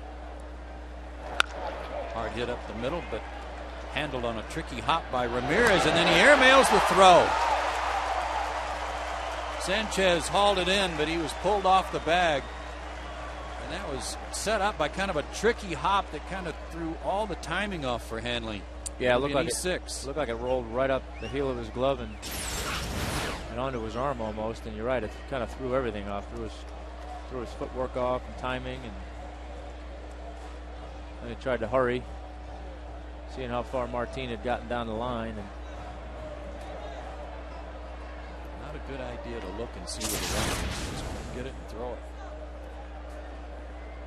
McLouth 1 for 2, singled and scored in the first. See if the Braves have something cooking here. Runner goes. It is a hit and run. And McLouth breaks it down the right field line, but foul. It actually had some home run distance to it, but pulled it foul into the tunnel. Yeah, if that's a fair ball, that's a home run.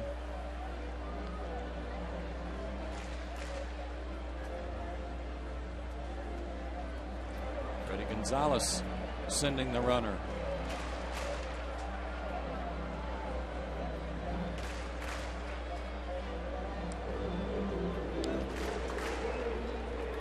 The Braves will try to parlay that error into a go-ahead run.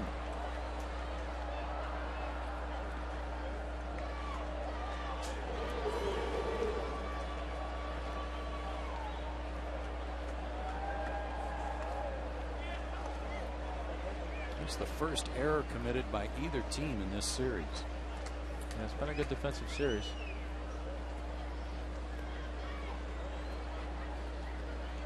A lot of signs from Brian Snitker.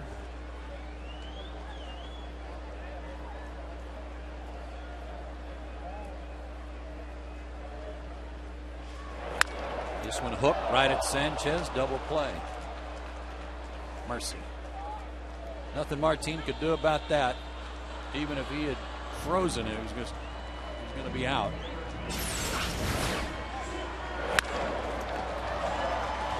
Yeah, nothing you can do. Nate put a good swing on both those pitches. He saw that at bat, and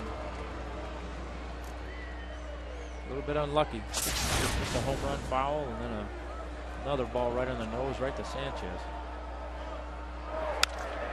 Chipper sends one down the left field line, slicing away from Morrison and into the seats. Chipper continues to terrorize Ricky Nolasco. He's 1 for 2 tonight. Singled and drove in a run in the first. He's now 14 for 30 in his career against him with 4 homers. And McCann's home run in the first was his 6th career homer off Nolasco.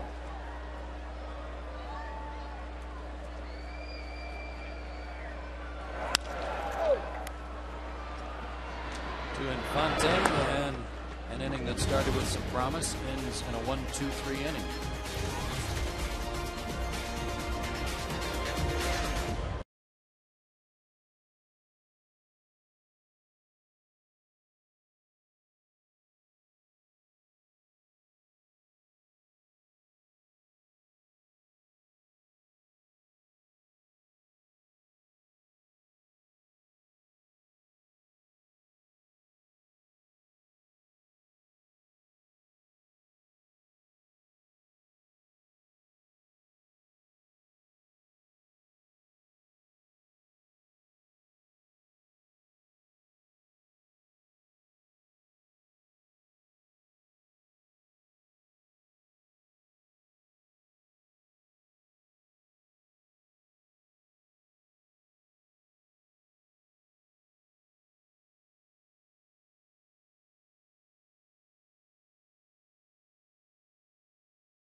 And here's our Jamison Inn upcoming schedule with the Mets coming to town for the weekend.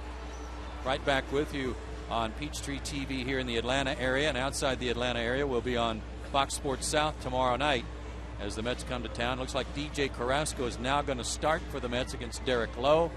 That's a Fox national broadcast on Saturday. Mike Pelfrey against Jair Jurgens, who gets his first start of the year. That's a 4 o'clock start. And then Sunday, 1 o'clock, Fox Sports South, Chris Young against Tommy Hanson. The pregame show kicks us off at 1 o'clock. First pitch at 1:35. I hate that 4 o'clock start. As a pitcher? In general. Duly noted. Can't do anything during the day. Can't go to dinner at night. It's just right in the middle. A lot of shadows, too. Yeah. I can tell you from a hitter's standpoint, that's not a good time of day. Mr. Buck swings and misses, 1-1. Mets lost a doubleheader today. 4-9 now, last in the East. They've lost 8 out of 9.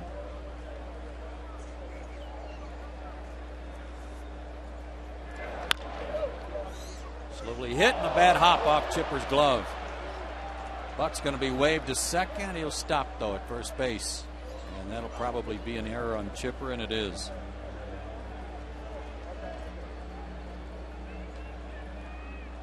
Scott Cousins was out on deck to hit for Nolasco, but now with a runner at first and nobody out, Nolasco's going to hit for himself and try to bunt the runner over. That ball just took a crazy hop on Chipper. Off the heel of the glove.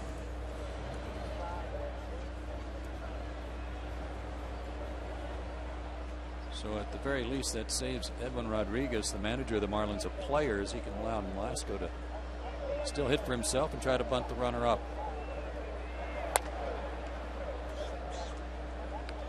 Well, maybe we can parlay that error into a double play like the Marlins did to the Braves in the top half. The Braves had only hit into 5 in their first 12 games. They've hit into 2 tonight.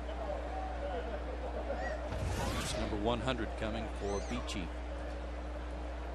Got a catcher running at first base, so if you can get him to bunt the ball hard back to you or to chipper, might have a chance to get that lead runner. Yeah, that's why he's paying attention to him over there. It's not to prevent the steal, it's to try and have that chance of getting him at second. Good bunt, though. A beauty. Freeman's only play is to first. So Nolasco does his job. Go ahead runner at second base for Coughlin, who finally made an out in the 4th inning when he struck out. He was 2 for 2 before that. Second sacrifice of the night for Ricky Nolasco.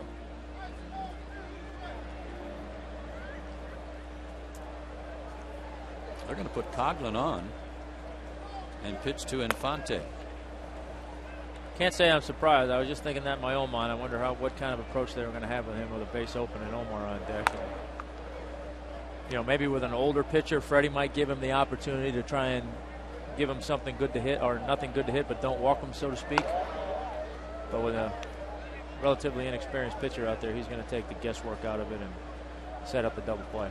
He's also got Peter Moylan ready in his bullpen if he wants to bring in Moylan to pitch to Infante and have a fresh arm. Let's see if that's the case. Here comes Freddie, and indeed he is going to make a change here.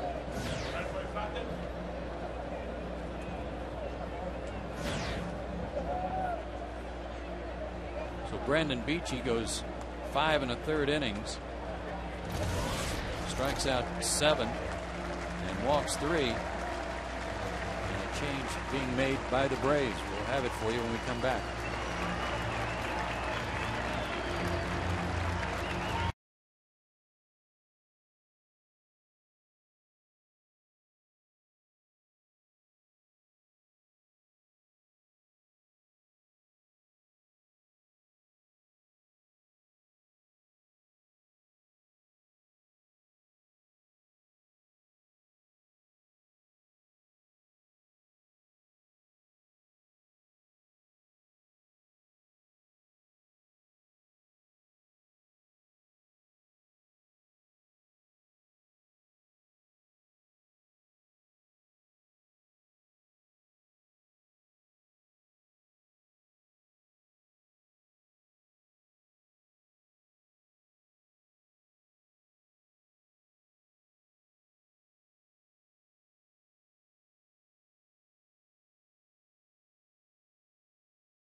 Moylan gets the call. He'll work to Omar Infante, Delta Airlines on deck hitter. And Omar Infante, since 2007, guy with the best average with runners in scoring position in the major leagues at 348. So he's a tough customer here when you inherit runners at first and second. And the Braves make our AT&T call to the bullpen. And it is Peter Moylan. He's in his 7th game, and he came in to face Infante in the 8th inning of game 1 of this series and got him to hit the ball to short for a force out, but it was a great play by Alex Gonzalez to get the out. So a little early in the night for a Peter Moylan appearance, but a key spot here with the game tied.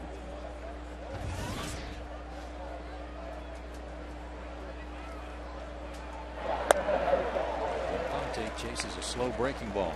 I think that's one of the things that makes Peter so versatile is you can use him late in the game as that setup guy, 8th inning or 7th inning, but also to bring him in situations like this where obviously, you know, it's a crucial part of the game on the line, and you're looking for that ground ball double play, and he certainly can get you that ground ball. Good slider there, 0-2. Infante had his first hit of the series off the glove of Beachy, an infield hit in the 4th. He's 1 for 11 in the series.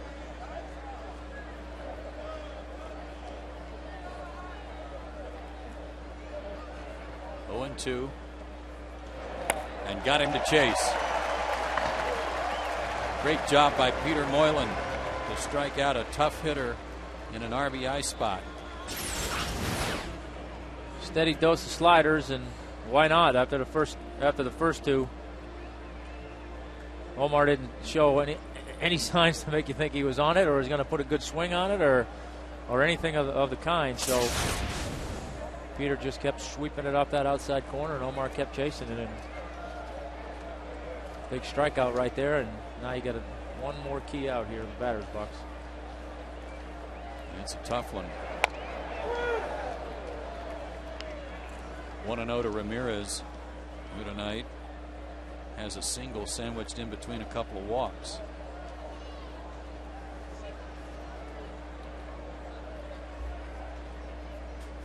He's 3 for 14 in his career against Moylan. Hitting 400 with runners in scoring position. Goodness. Hanley was practically running out of the batter's box. Yeah, I think he made up his mind he was getting the fastball right there, and he didn't get it. 2 on, 2 out. Tie game in the 6th. Another good breaking ball. 1-2. Well, here as a pitcher, this is a difficult position right here because you've thrown slider after slider after slider, and in your mind you're thinking, gosh, I got to do something different. He's going to be on it, and sometimes you outthink yourself. But as good as he's throwing that thing right now, I'd take one more shot at sweeping it off the outside corner and see if he can get Hanley to chase it one more time. Yeah, you don't have to throw it for a strike. And he didn't, and Ramirez lays off. But that was a good pitch to try to get him to chase.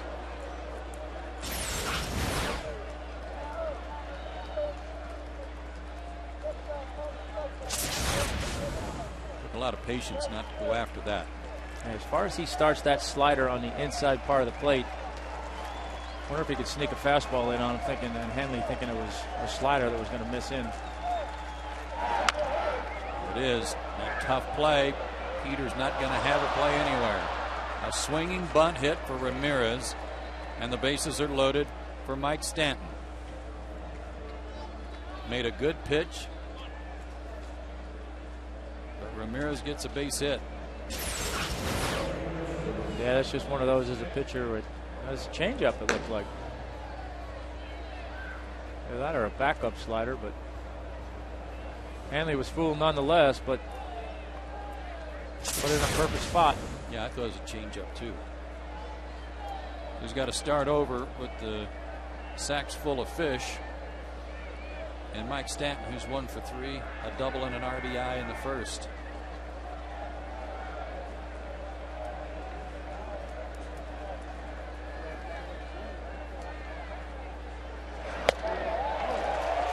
Starts him with a fastball and throws it right by him. Stanton 0 for 1 in his career against Moylan. So he hasn't seen that sweeper too much. Well, he's got him set up for it. That first pitch fastball in, so.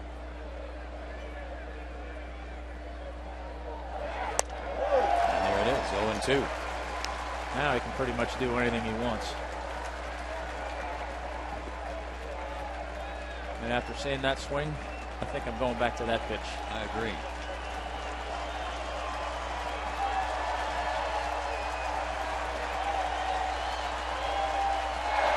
And there it is.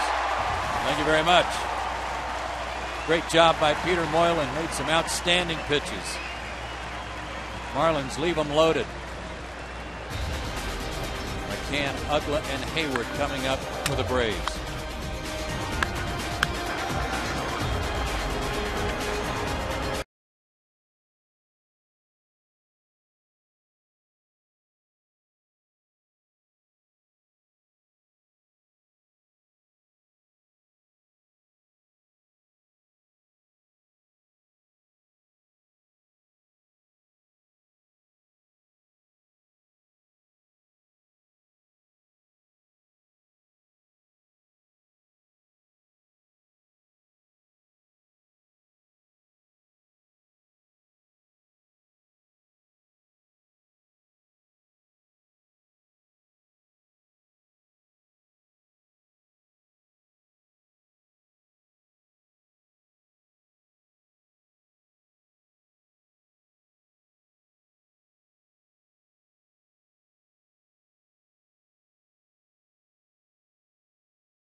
Now it's time for the Coors Light Freeze Cam, and tonight we're going to spotlight a couple of pretty swings. Brian McCann's home run in the first inning, great extension. And then Dan Ugla, curveball home run into the left field bleachers. Pretty swings, pretty results, and that was our Coors Light Freeze Cam, brought to you by Frost Brewed Coors Light. Those were some great free shots and some excellent extension from both of those guys. Yeah, those are kind of textbook. Get your arms extended, hit against that stiff front leg, and drive the ball. New pitcher for the Marlins. Randy Choke pitched here last night, gave up the home run to Chipper in the 9th inning. This is his 5th game. No record, a 3.38 ERA. A couple of walks, but one of those was intentional. He struck out 4 and can be real tough on left-handers, as we saw last night with his sidearm delivery. Brian McCann will start things. He has hit a 3-run homer in the first, and he has struck out. It was all against Nolasco.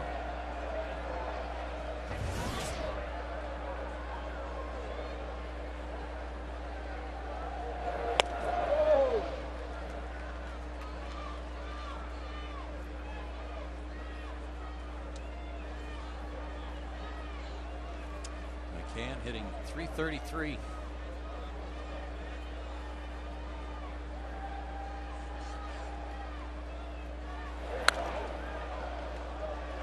Right on his thumbs.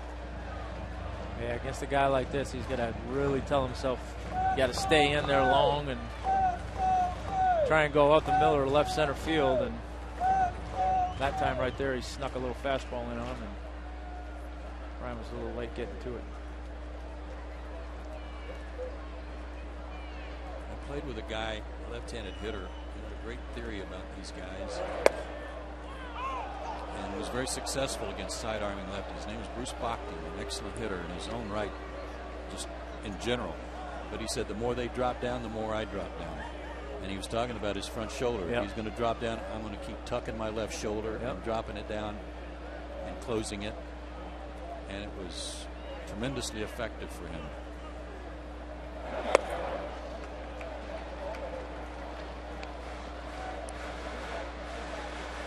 Two and two.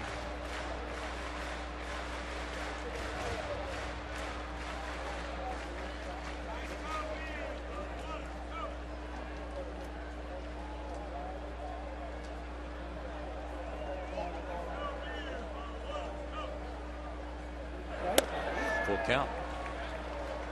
Final line on Beachy, 5 1/3 innings, 7 hits, 5 runs, 4 walks. 1 was intentional, 7 strikeouts. He also had a wild pitch. He gave up a home run to Sanchez. get some ice later. Yes. He's probably still a little bit too hot under the collar to go upstairs and get any ice. Yeah, pitch. Kane stays alive. But, you know, the key, look, for everybody, anybody that plays this game, pitchers, players, there's something you've got to take out of every game, good and bad, and try and utilize it to make you better. And certainly in Brandon's case, you know, this would be one of those games where, okay, you know, I had good stuff as evidenced by the 8 strikeouts. Maybe I didn't have my good location as evidenced by the walks and the hits. So, you know, I hung in there. It wasn't pretty. Gave the guys a chance to win. Now it'll be up to him to try and, going forward, A, make his adjustments for his next start, but B, try to figure out, okay, when I get in that situation again, what am I going to do to be better? Good at bat by Brian McCann. Never really was thinking much about trying to pull Choate, but he finally gets the count in his favor, and a pitch that's out away from him a little bit to go inside out to left field. That's how you win Silver Slugger awards.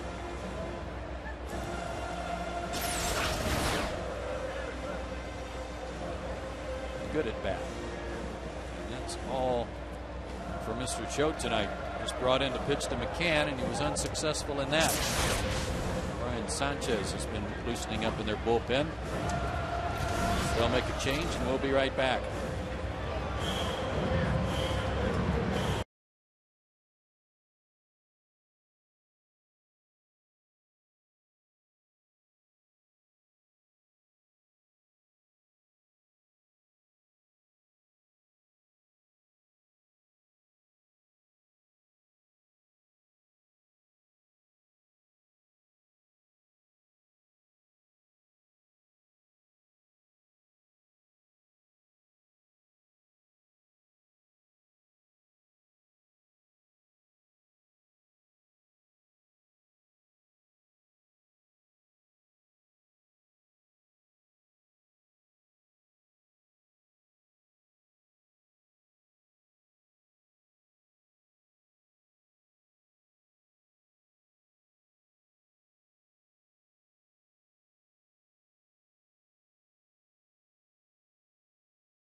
You're with us here from Turner Field.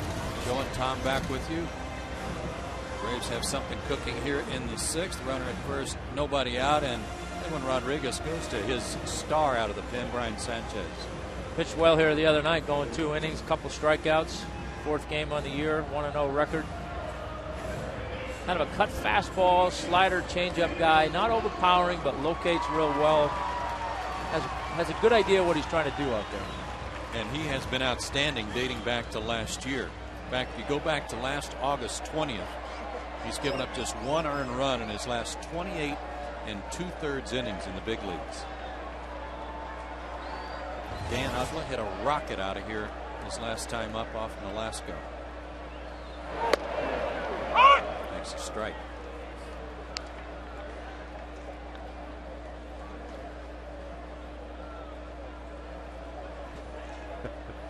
All 3 of his homers have been solo shots.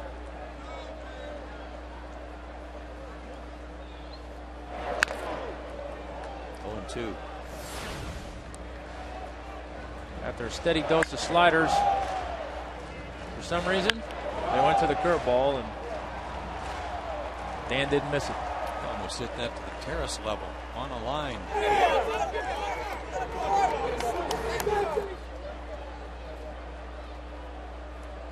But behind in the count, 0-2.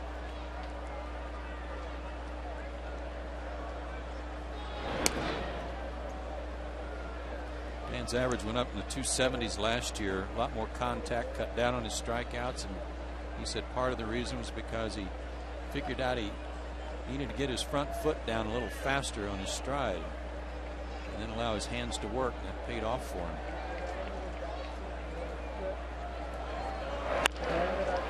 Might be 2. Sanchez with a good feed to Infante, whose throw is wide. And Sanchez can't dig it out. That should have been an easy double play. Ugla again hustling down the line. Oh, he was very fast there. Yeah, Ugla hustled down the line, and Sanchez was a little slow, a little deliberate in making his turn and throwing to second base. Yeah, I'm not sure he knew who he was throwing to. Yeah, it had that look. Crowded down there. Yeah, it had that look. You know, between the shortstop, the second baseman, the umpire, everybody was kind of converging on the bag. And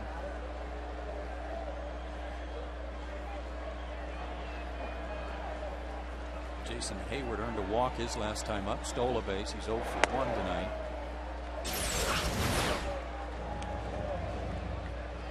Yeah, I don't know that they knew who was covering. Yeah, Ramirez broke real hard at first. He kind of peeled off like he'd forgotten who was supposed to cover.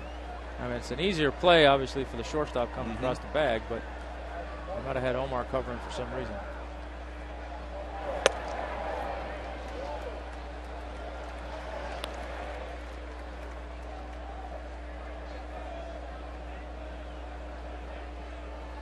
Sanchez, though, he's given up just 1 hit, 2 walks, 6 strikeouts in 9 innings now.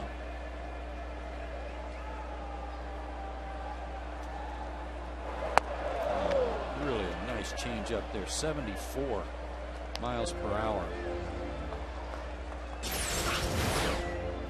Yeah, really pulled the string on that one on Jason. Came out of his hand almost like a curveball. And then it just, the bottom fell out. It must be some kind of forkball or something. But versatile guy for these guys in the bullpen. Righties are only hitting, or lefties hitting 0.59 against him, or righties 0 for 10 so far.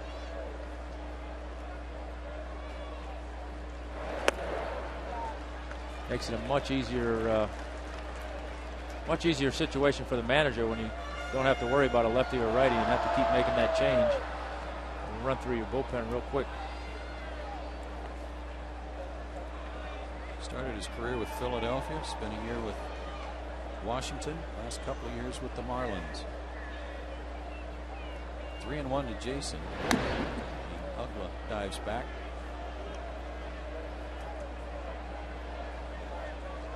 Sanchez 6 feet, 190 pounds, out of Beaumont, Texas. Lives now in Nederland, Texas.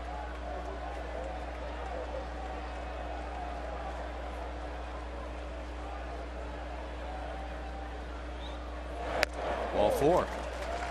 Take that.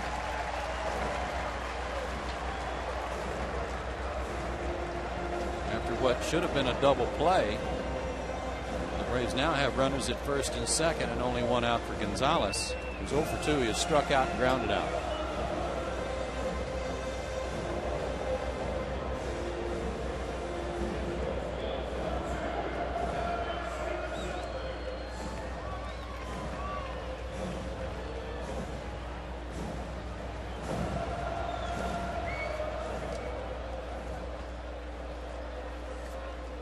See how the Marlins play it here. Got Alex played pretty much straight away in the infield, of course. Cheated up the middle, hoping for a double play ball.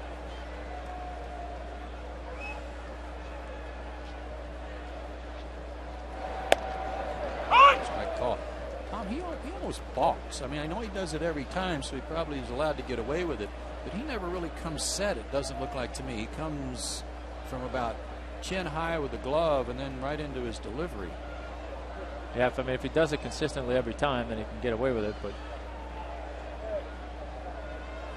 yeah, you're right. It's kind of it's almost more of a hesitation, like he's fiddling around to make sure he's got his grip right, and then once he does, he goes. It's definitely not a definitive stop. And that one looked like more of a pause than the 3 or 4 pitches before.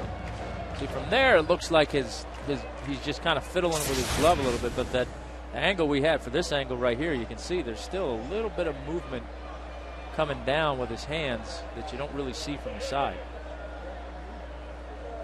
Alex behind 0-2. Chases a bad ball. And that's 2 outs, and Freddie Freeman, the batter.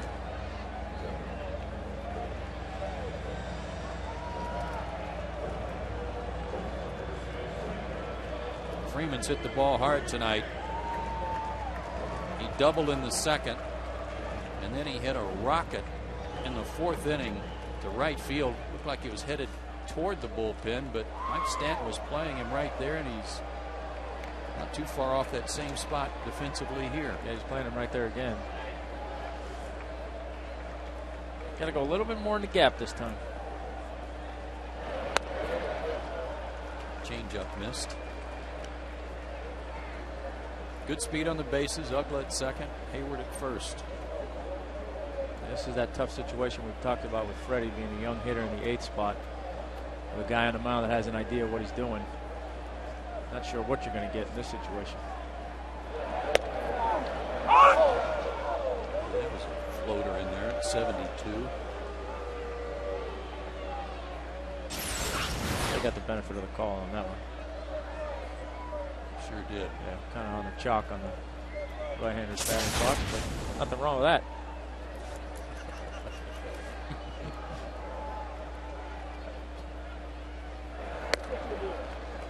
Same pitch. Staying away. Brooks Conrad on deck. He would hit for Moylan.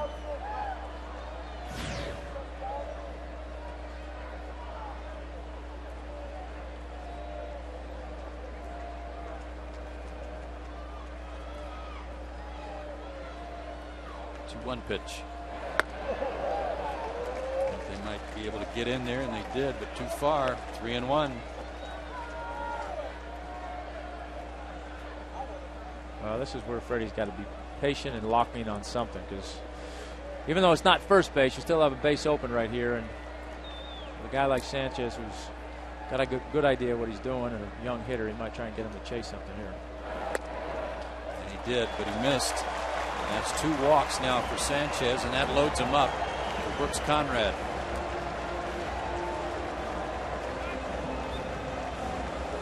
Brooks is pretty good pinch hitting with the bases loaded last year, Tom, including one against Florida. Badenhop there down in Florida, and 2 of them on the year last year, so I'm sure right here he's, as in those cases there, he's not thinking about it. He's just looking to put a good swing on the ball, but hopefully he can find a gap, or better yet, repeat history right there.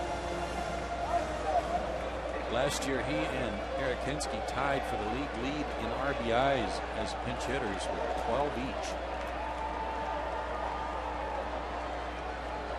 And if he's been paying attention, he has seen Sanchez work away the left-handed hitters.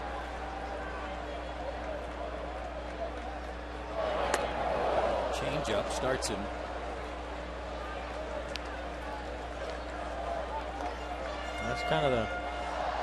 That's kind of the book in this situation. Obviously, with runners in scoring position, you figure guys are typically more aggressive, and to add to that, 9 times out of 10, pinch hitters coming off the bench, they're looking for that first pitch fastball that they can just wail on.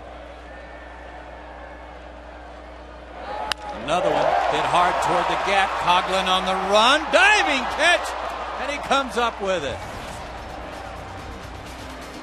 Chris Coughlin just took 3 runs away from the Braves. Conrad hit it on the button, but the Braves will leave him stranded. And we go to the 7th.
are Zaxby's indescribably good play.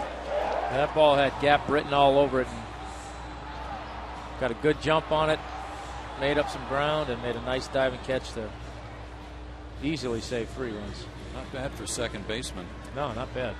You understand why the scouts have been raving about his defensive ability in center field. Great play. And now time for our AT&T call to the bullpen. As Freddie Gonzalez makes the call to Eric O'Flaherty, who has been outstanding in early season work. Works to Logan Morrison. O'Flaherty's in his 6th game. 4 innings, 5 hits, no runs, 2 walks, and oddly, no strikeouts. 1-1 to Morrison, a dangerous hitter. Doubled in 2 runs in the first. And he's hit the ball hard twice since then. A couple of flyouts.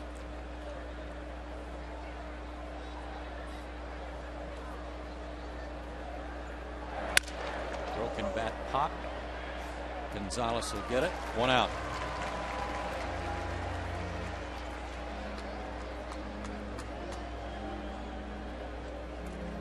And here's Gabby Sanchez, who is 1 for 3 tonight.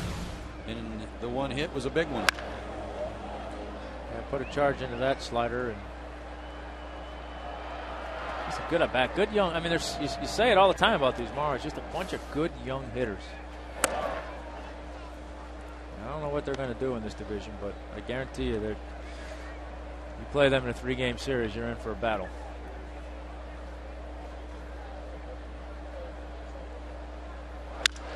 That's roped over the head of Gonzalez. Base hit. 2nd hit of the night for Gabby Sanchez. Well, and not only that, they got some good starting pitching. Their bullpen is much improved. We already saw Johnson. You know, Nolasco is going to give you a lot of innings. He won 14 games last year, 15 the year before that, and they got Javi Vasquez back in the National League in their rotation. Javi's not off to a good start, but we've seen firsthand what he can do. Yeah, there's a lot to like about this club.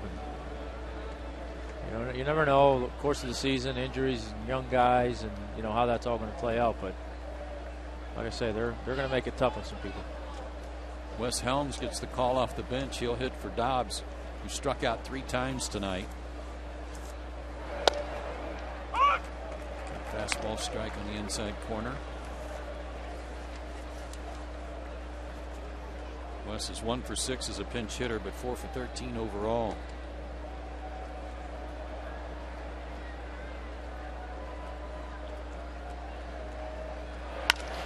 He goes the other way, and that's a base hit. Solid single to right, puts him at first and second with 1 out. And John Buck, the catcher. The guy that we've been talking about among the active pinch hit leaders, Wes Helms moves up the list. Yeah, he's second behind Matt Stairs, and he's 3rd in RBIs and active pinch hit leaders. He's 1st in doubles, 4th in home runs. So done a pretty good job as a pinch hitter. And he's done a good job, really, in persevering throughout his career. I mean, he came up as a highly touted prospect with the Braves and looked like he could have been an infielder here for a while. Didn't work out, and he's just kept after it, and turned himself into a kind of player that teams are looking every year to kind of round out their roster and certainly to enhance their bench. He's a real good guy in their clubhouse. Terrific team leader. Flaherty's first pitch to Buck, outside, ball 1. A lot of offense early if you just joined us. Most of the runs scored in the first 3 innings. Marlins got 3 in the first. Braves got 4 in the first. Marlins got single runs in the 2nd and 3rd. Braves got a home run from Ugla in the 4th. And we're tied 5-5. Yeah, even though we've been scoreless here in the 5th and the 6th inning, the Marlins had the bases loaded their last at bat. The Braves had the bases loaded, and now the Marlins are threatening again.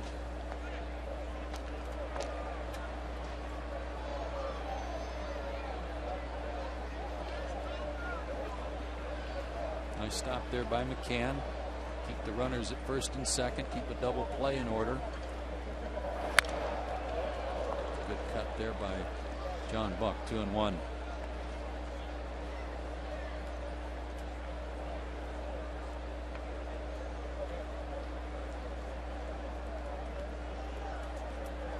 Braves had their annual leadoff luncheon today downtown here in Atlanta, and great turnout.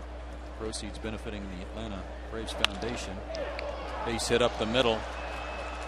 They're going to send Sanchez. He's going to score. Helms around to third, and the Marlins take the lead. Base hit by Buck, his 8th RBI, and it's 6-5. Well, neither team's been able to get that big base hit with the bases loaded the last 2 innings, but Buck put a good swing on that ball, and off the bat for a second there, I thought maybe it was going to be a double play, but Alex had him played over a little bit to the left side and got that ball through. Well, among the things said at the luncheon today was that Freddie Gonzalez thinks his pitching staff is the best in baseball, 1 through 12. He's got a lot of confidence in his bullpen, but Eric O'Flaherty gets touched for a run here. He'll make another change. I'll tell you who it is when we come back.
In part by SunTrust, by AT&T Uverse, by McDonald's, by Toyota, and by Georgia Power.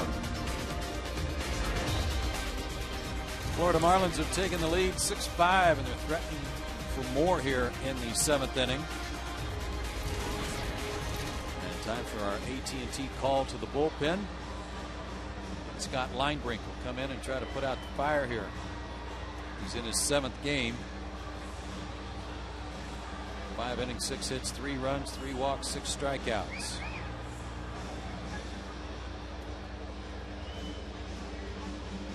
Donnie Murphy will pinch hit for the Marlins. He'll hit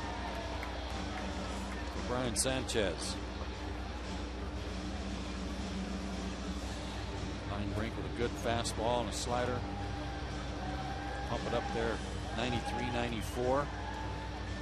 Would love to get a ground ball here from Murphy. That's kind of the situations they brought him in for. A little bit of veteran leadership out there and what is otherwise a pretty young bullpen, and certainly these type of situations, and to bridge the gap when he can late in the game to get it to Venners and Kimbrel. Murphy pinch hit here last night and fouled out. Hitting 148 on the year with 3 RBIs.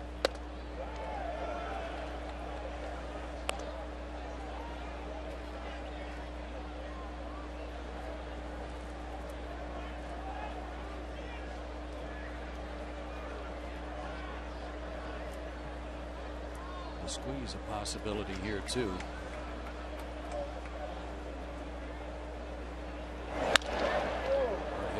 foul. 1-1. Marlins have 11 hits, the Braves 7. Each side has committed an error. Neither error factored in the scoring.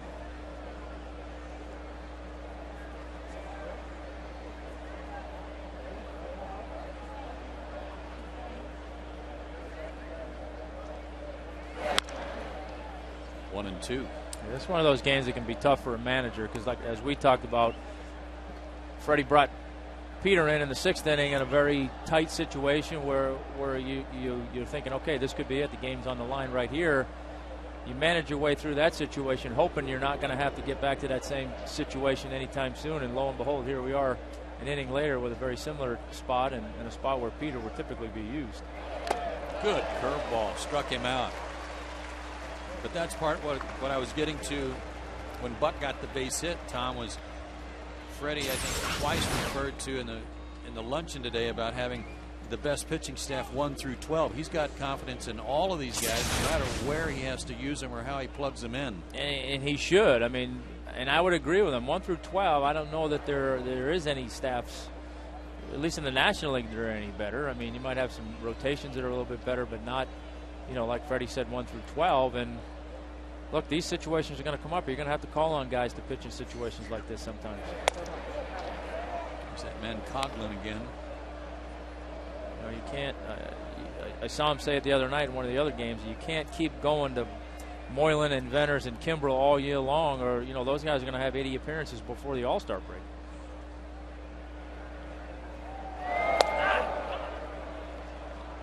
Your line break upset with himself on that pitch. He misses badly. 2-0.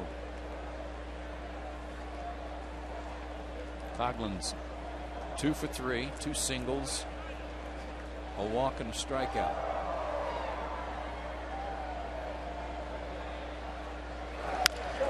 Tapper to first, should be handled by Freeman, and it is. Good job by Scott Linebrink. A strikeout and a ground out, but a run across for the Marlins. And we go to the 7th inning stretch. They're up by 1.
Six-5 our score. Ends up for the 7th inning stretch. Game summary here for the Braves. McCann's 3-run homer in the first. Ugla's solo shot in the 4th. The big blows. Gabby Sanchez also with a homer. You just saw that. And John Buck with a go-ahead hit here in the top of the 7th. A pitching change. Edwin Rodriguez, former Brave Mike Dunn, who was part of the deal with Omar Infante to bring Dan Ugla to Atlanta. 25 years old, 6'1", 207. Last year in 25 games for the Braves, had a 1.89 ERA, 27 strikeouts in 19 innings, but he also walked 17 in 19 innings. So you got to make him throw it over the plate. He's got a terrific fastball. Throws hard, good stuff. His biggest problem is he tries to overpower the ball sometimes. Kind of like that. Tony Murphy stays in the game to play third base, as you saw Prado have to skip out of the way of that.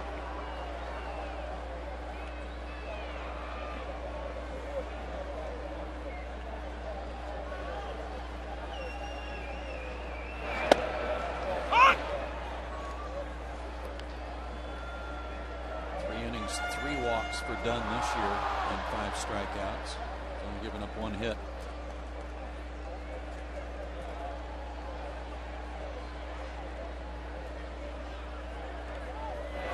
A little off that, and Martin strokes it to right, but Stanton is there for the catch. Don't know if he had to fight the lights on that or not. But he didn't look very kind comfortable. of a funny move. Well, maybe he hurt his leg again.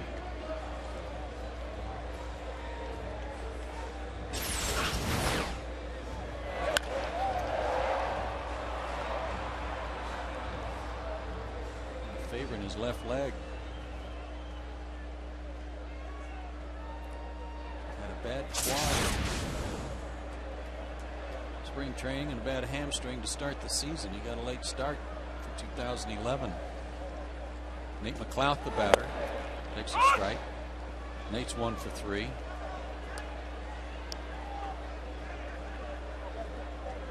Lined into a double play his last time up.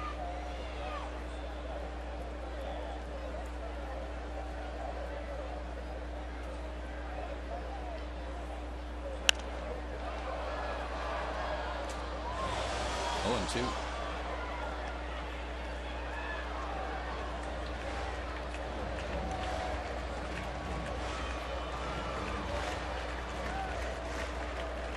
This guy was a converted outfielder.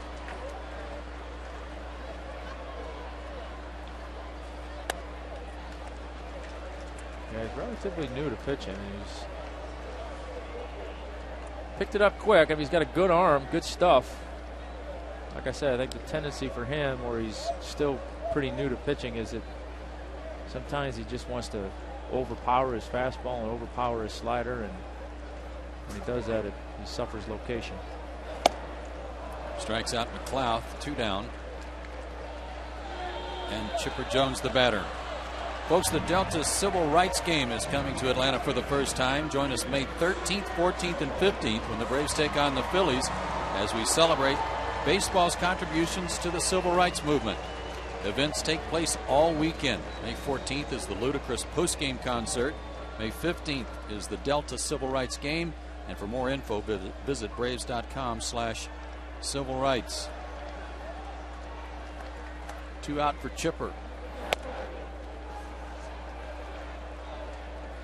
He's 1 for 3 with an RBI and a run scored.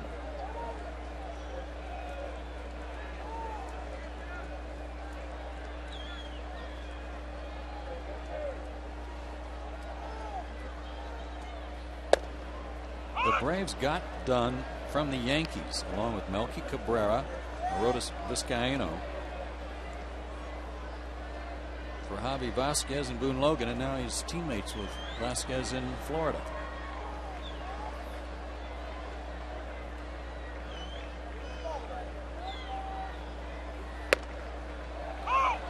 Chipper didn't like that one. Generous call from Chris Guccione.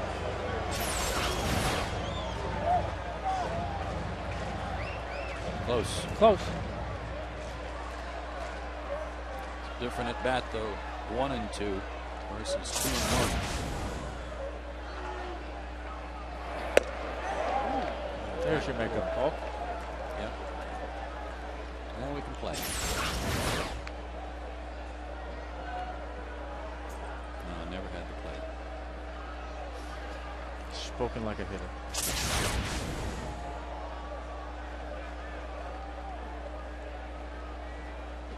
home run last night. Came right-handed. Here's the 2-2. Fought that one off a little bit. And Stanton is there, and the Braves go quietly in the 7th. Dunn does his job. We go to the 8th. Marlins up by a run.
Here at Turner Field. Here's our McDonald's fan of the game. Need some rally caps working in the bottom half of the inning.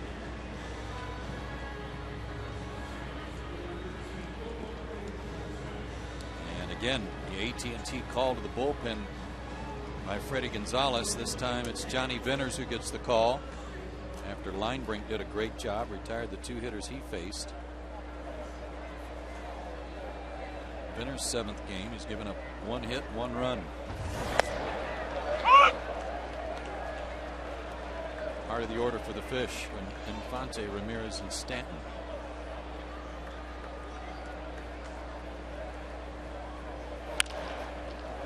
The end of the bat on the sinker.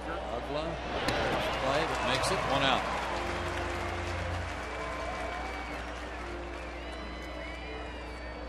Time to give you the answer to our AT&T U-verse trivia question, which was Ugla's tied for the most multi-home run games in Marlins history. I'm going to go with your first suggestion, which was Gary Sheffield. You sticking with that? No, I'm going to go with Mike Lowell. Mike Lowell. On further review. A good call. I'm just going with it. You are so raising the bar.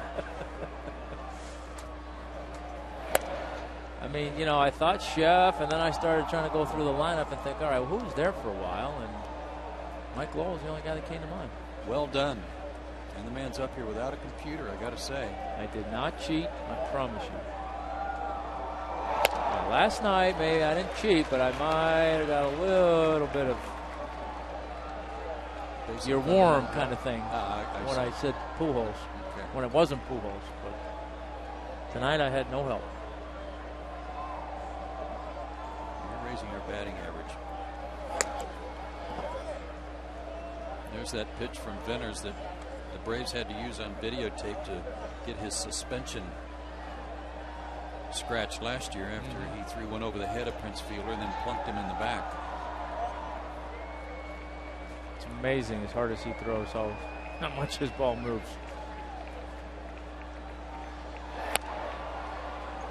But he's 3-1 to Ramirez. He's been on base 4 times tonight. 2 hits, 2 walks. He's got an RBI and a run scored.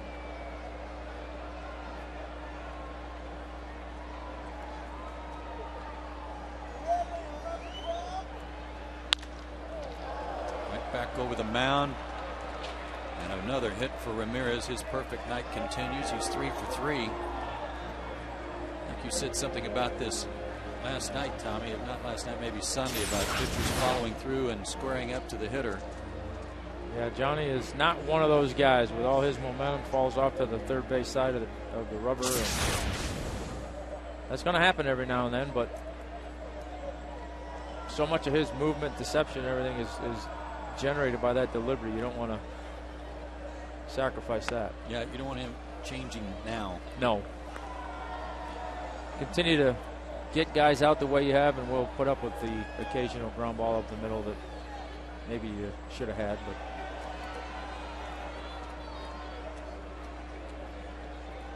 Stanton had the RBI double in the first. He's 0 for 3 since.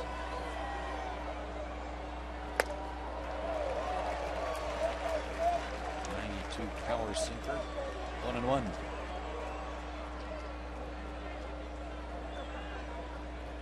That's the beauty of this time of year for a hitter. Hanley came in hitting a $194 and raised his average by about 50 or 60 points tonight. Well, we said it wasn't going to last. We just didn't know it was going to end tonight. That one bounces up there away from McCann. A wild pitch. At first, I thought it hit Stanton. I did too.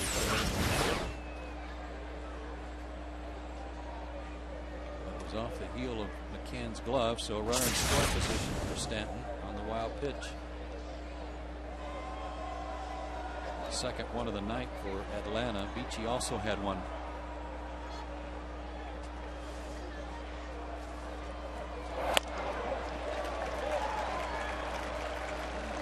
That's just so nasty.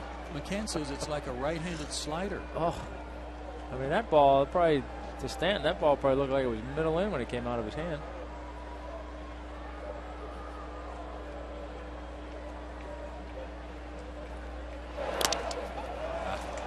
That one gets between the wickets. Another wild pitch, but now a runner at third. And a fly ball could get a runner in. Ryan raised up. Raised up a little bit, but I think that ball hit the plate and kind of skipped on him a little bit. The infield will come in.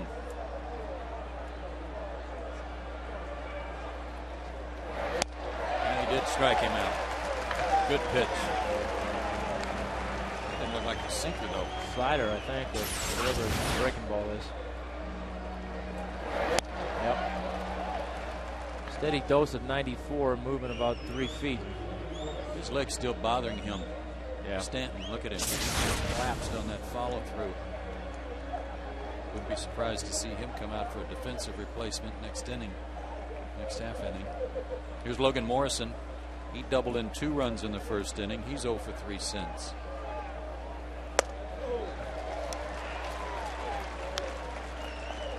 Need to leave Ramirez at third base. Braves are already down a run.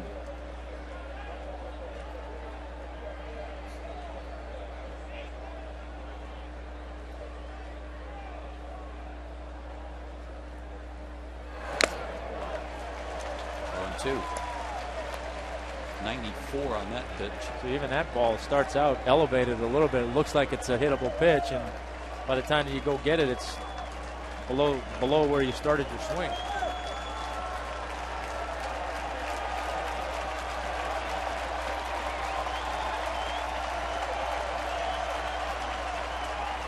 Got him on 3 straight. McCann will have to throw him out, and he does.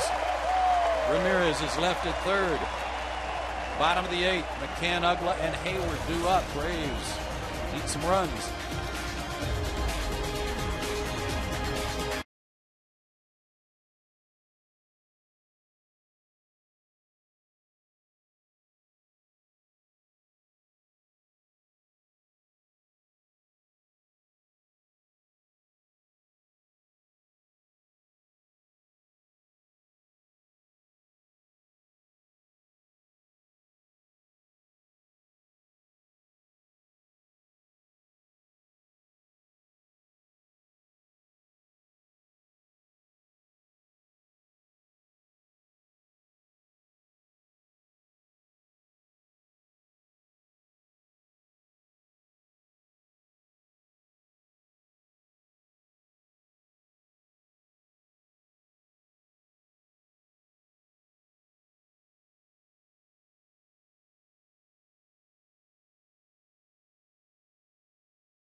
for our Sun Trust solid performance. And Tom, Hanley Ramirez has had himself quite a night. His first 3-hit game of the season. Been on base 5 times. Yeah, he came in tonight with very un-Hanley Ramirez type numbers, hitting 194 coming in, but he certainly got things on track tonight with a 3-for-3 night and kind of playing the way you're accustomed to seeing Hanley Ramirez play. He only had 6 hits total in their first 11 games, and he has 3 tonight. Braves have got to go to work offensively. Brian McCann, 2 for 3 tonight, had a big 3-run homer in the first. And he singled in the 6th. Struck out in the 3rd. And Mike Dunn still out there for Florida.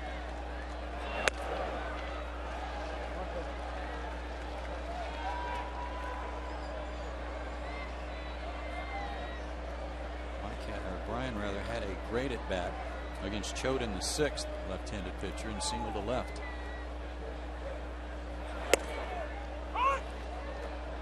It's already apparent, Tom, to me about Dunn that he's not trying to throw everything 300 miles an hour. No, the first pitch he came in and threw to Martin that made him dance in the box. That's really the only pitch that looks like he's tried to throw 100 miles an hour.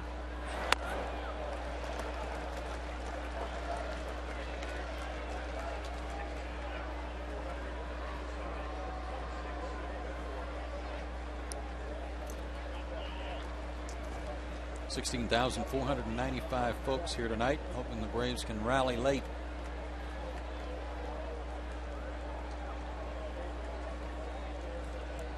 Two and one to McCann.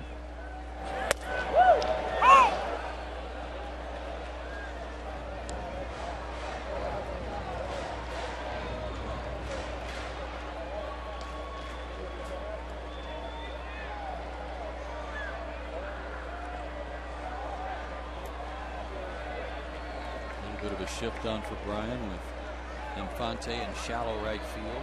Ramirez up the middle. Full count.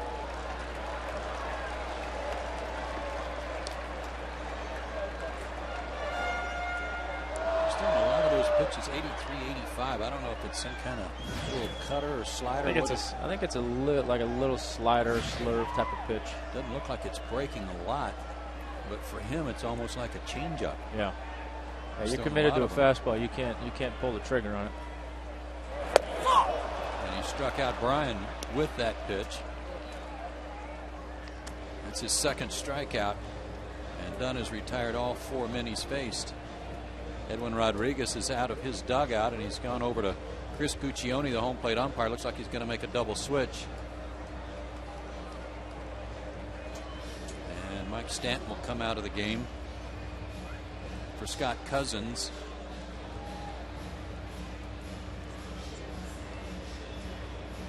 And Rodriguez will go to his bullpen, but Mike Dunn did a real good job. 4 up and 4 down. Back with the pitching change right after this.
early.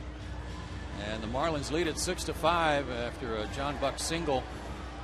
Got them back on top in the 7th inning. So now it's a battle of bullpens, Mr. Glavin. And this guy Hensley coming on for the Florida Marlins. Yeah, it's a lot of action early on and a lot of things going on early on in the game, but things have settled down here a little bit. And both teams have had chances here late in the game to open things up a little bit. Both teams had a bases loaded opportunities they weren't able to cash in on, and then the Marlins were able to push one ahead here in the 7th inning. So battle the bullpens the rest of the way, and certainly that would seem to favor the Braves, but got to get another run. Clay Hensley on to work to Dan Ugla. Hensley a setup man for their closer Leo Nunez. Hensley in his 7th game, a 1.50 ERA. Gets Ugla to sky one to right to the new right fielder Scott Cousins. 2 down. Cousins will bat 9th. And Hensley is in the 4th spot.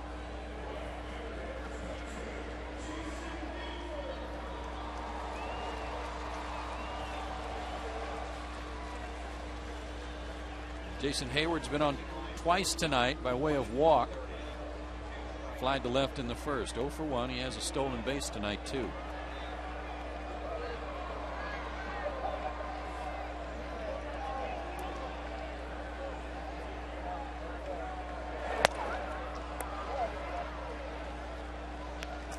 Hensley won a job with these guys last spring in spring training. Kind of came out of nowhere. He's got had some major league experience.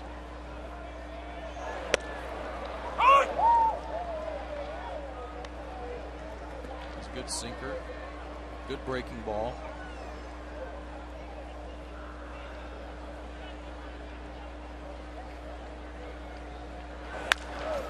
Sinker banged into the ground to second baseman Omar Infante. The Braves go quietly in the 8th. That's 7 in a row set down by their bullpen. We go to the 9th.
Call to the bullpen for Freddie Gonzalez, this time to his closer, Craig Kimbrell.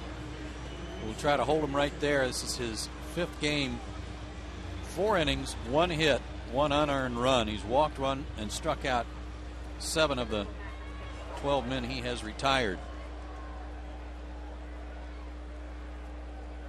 And the Braves will make a double switch. Matt Young will come in and play right field and bat 9th. Kimbrell at 95 delivers to Sanchez. A little up and in. Sanchez has had a good night. 2 for 4, a solo homer in the 3rd, and then he singled 1 out in the 7th and came around to score on Buck's single for the go-ahead run. Had party on that one. Well, it seems early on here, whatever concerns there were about Kimbrel and his inexperience, I think he's answered those pretty well. I agree.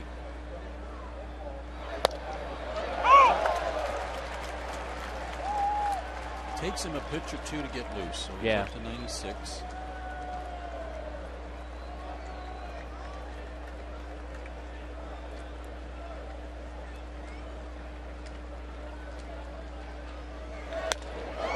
Tommy, the concern I had was not his lack of experience, but more his lack of control at times. Last year when he first came up, you remember he walked a bunch of guys. He hasn't demonstrated that. Yeah, I mean, it's funny because I remember seeing him in spring training for the first time last year, hearing about him, and one of the things everybody said about him in the minor leagues was he didn't walk anybody. And then he kind of scuffled with that a little bit when he got up here, and, you know, you're right, and particularly in this role where you can't afford to be doing that. But he certainly hasn't been a problem for him thus far. This is Cousins. He fouls one back.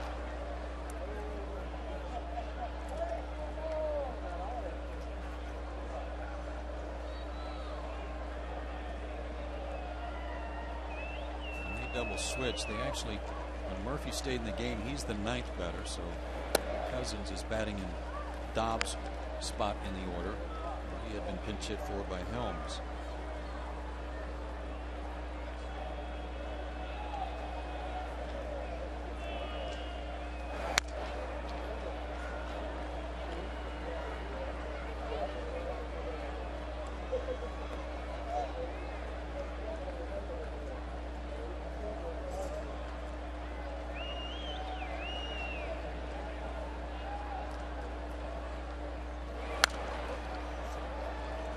So strong in his lower half. He's not a tall guy, so I said the other day, I don't know if he's a classic drop and drive guy, but he sure uses the lower half that way, and the angle it creates on his fastball does create a little hop on it.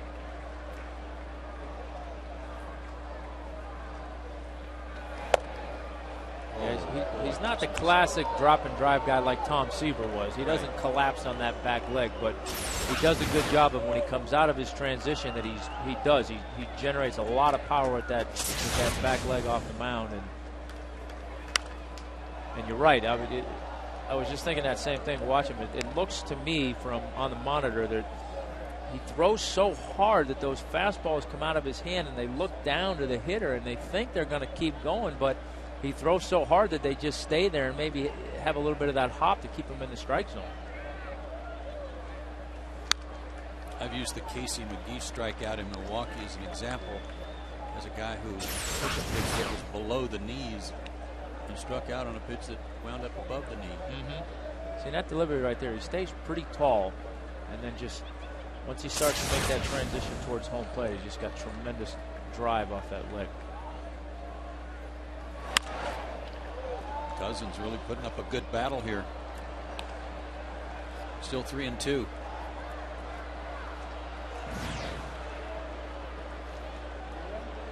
Ninth pitch coming to him.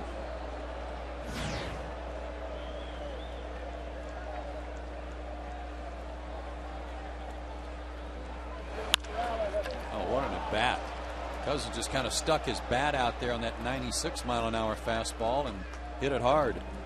Shot it right through the hole, and that's, you know, typically with the guys that are throwing this hard, they're generating the power. So just keep that bat in the zone as long as you can, and fight that thing off and shot it through. It's only the second hit Kimbrel has allowed.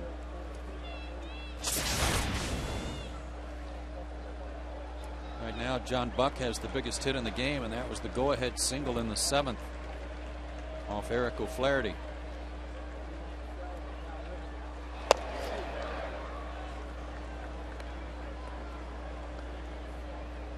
He's been on base 3 times. He reached with a walk and scored a run in the 2nd. He also reached on an error by Chipper in the 6th inning.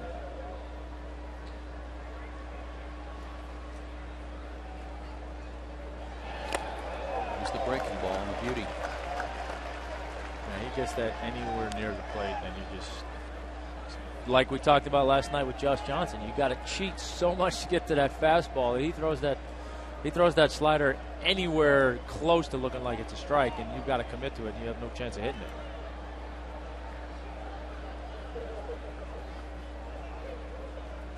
Runner goes. McCann with a quick throw.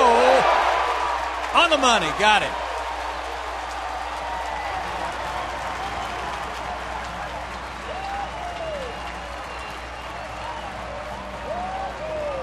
Perfect throw by Brian McCann. That's something he worked on and talked about in spring training, trying to get back to being a little bit more natural, a little bit more athletic back there. And that throw was right on the money. And Ugla's lucky he didn't get a spike in the chin right there.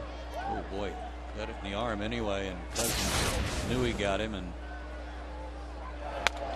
took a look at his former teammate. Watch the front leg, get him right in the elbow.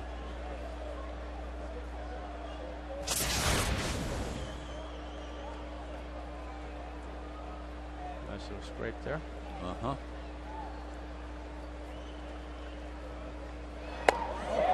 One breaking ball. How about that? If word gets around that he's able to do that, that's not fair right there.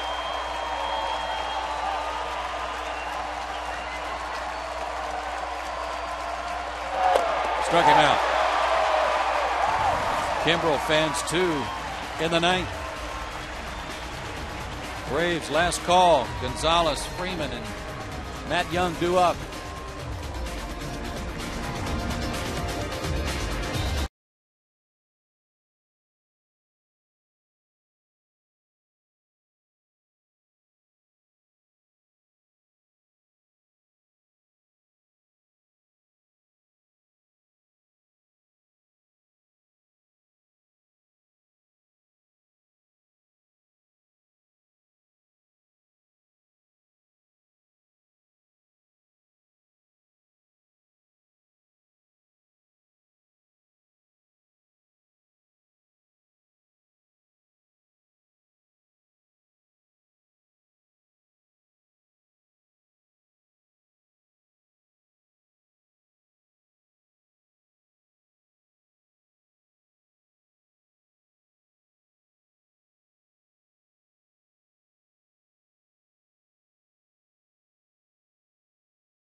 And the closer for the Marlins on to try to finish it up, Leo Nunez. His last 3 outings against the Braves last year were a little scary for him in that he had base runners everywhere. 3 walks, 1 in each one of those outings. He still got his strikeouts. But the knock on him last year, Tom, was that he threw way too many changeups. He's got a good fastball, and part of the object of signing a guy like a veteran like John Buck, the catcher, is to see that things like that don't happen again. Yeah, well, that's kind of the scouting report I got on him. Good fastball, but doesn't trust it, doesn't pitch off it, relies way too much on his off-speed stuff. And I'll tell you what, for a guy in this role, you better have some pretty darn good off-speed stuff if you're going to rely on that in this situation. That's Gonzalez. Starts the 9th with a line drive, base hit. Morrison will hustle over and cut it off and hold him to a single, but a first pitch single for Alex Gonzalez. Tying run aboard.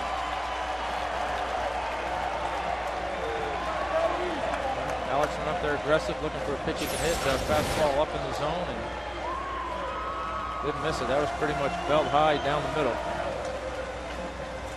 On top of it, too.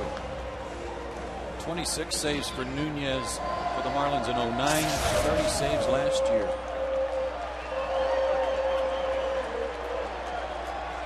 Freddie Freeman.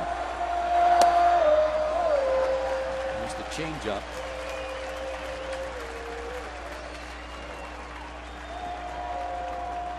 Freddie broke up the no-hitter last night. Doubled in the second inning tonight. He's lined out and walked. Nice ball at 95. In there for a strike.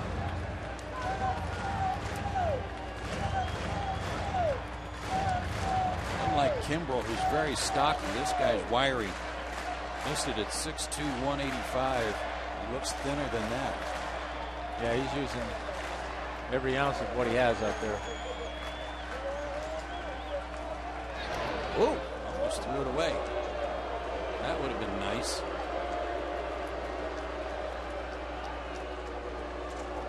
I've always said, Tom, it's the best time in the world to steal. Yeah, especially off closers, because they don't like to throw over. They don't like, yeah. That's usually a forced token throw over there. If they could shake it off, they would. Just about threw it away. Not going. And a drive to deep right center. Cousins was playing deep. He's on the run, and he hauls it in on the track. Again, just the fact that the time of the game is the 9th, and with the tying run on, the outfield is deep. Otherwise, Freeman might have another extra base hit. Yeah, that could have easily been his third double of the night. He put a charge into that ball, and it's funny. His last time up, we're saying he needed to get a little bit further in the gap, and I thought the State Farm sign would have done it for him, but Cousins got a good jump on that ball and ran it down, and that's just tough luck for Freddie. He's put 3 good swings on the ball tonight and could have done a lot more damage. Real tough luck. Cousins, a good outfielder. Here's Matt Young. Goes up there hacking. He came on in a double switch last inning.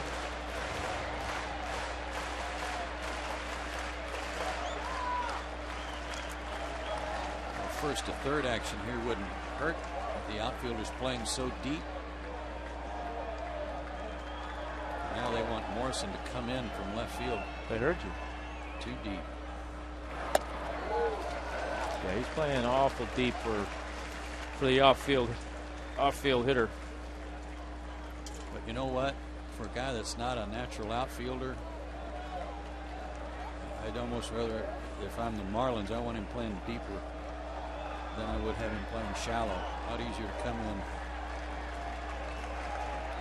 See if Matt can drop one in front of him. Chopper over the middle. Might be a perfect double play ball. Ramirez steps on the bag, but not in time for the double play. Young hustled down the line, and Ramirez caught the ball in front of the base and had to turn and find it to step on it. Couldn't quite find the bag. His first stab at it, he missed it, had to go back and get it, and that's all the time Young needed to get down the line and beat it out, so Braves are alive for one more out. Matt Young stole a lot of bases last year and in his career in the minor leagues. Would Freddie Gonzalez dare send him and try to get that tying run into scoring position? I would think if he gets a good jump, you almost got to let him, don't you? I do.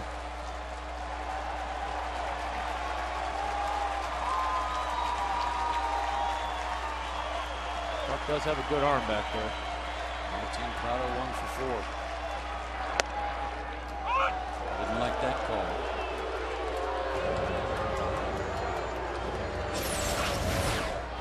I think that's the one, it might have been a little bit inside too, but I think that's the one more than anything. You see the catcher set up on one side of the plate, and he's got to move back to the other, and as a hitter, you're thinking, that's not a strike.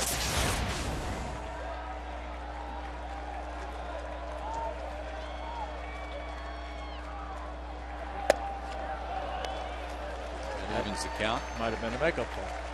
If Young's going to run, he's going to need a bigger lead.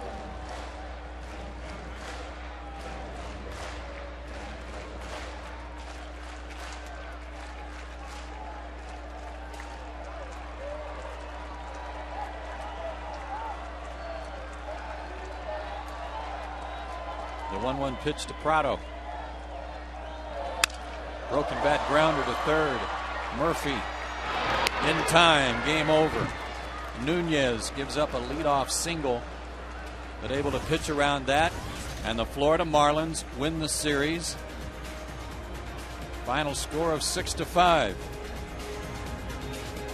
A lot of offense early, but the bullpen took over for the Marlins and took care of business.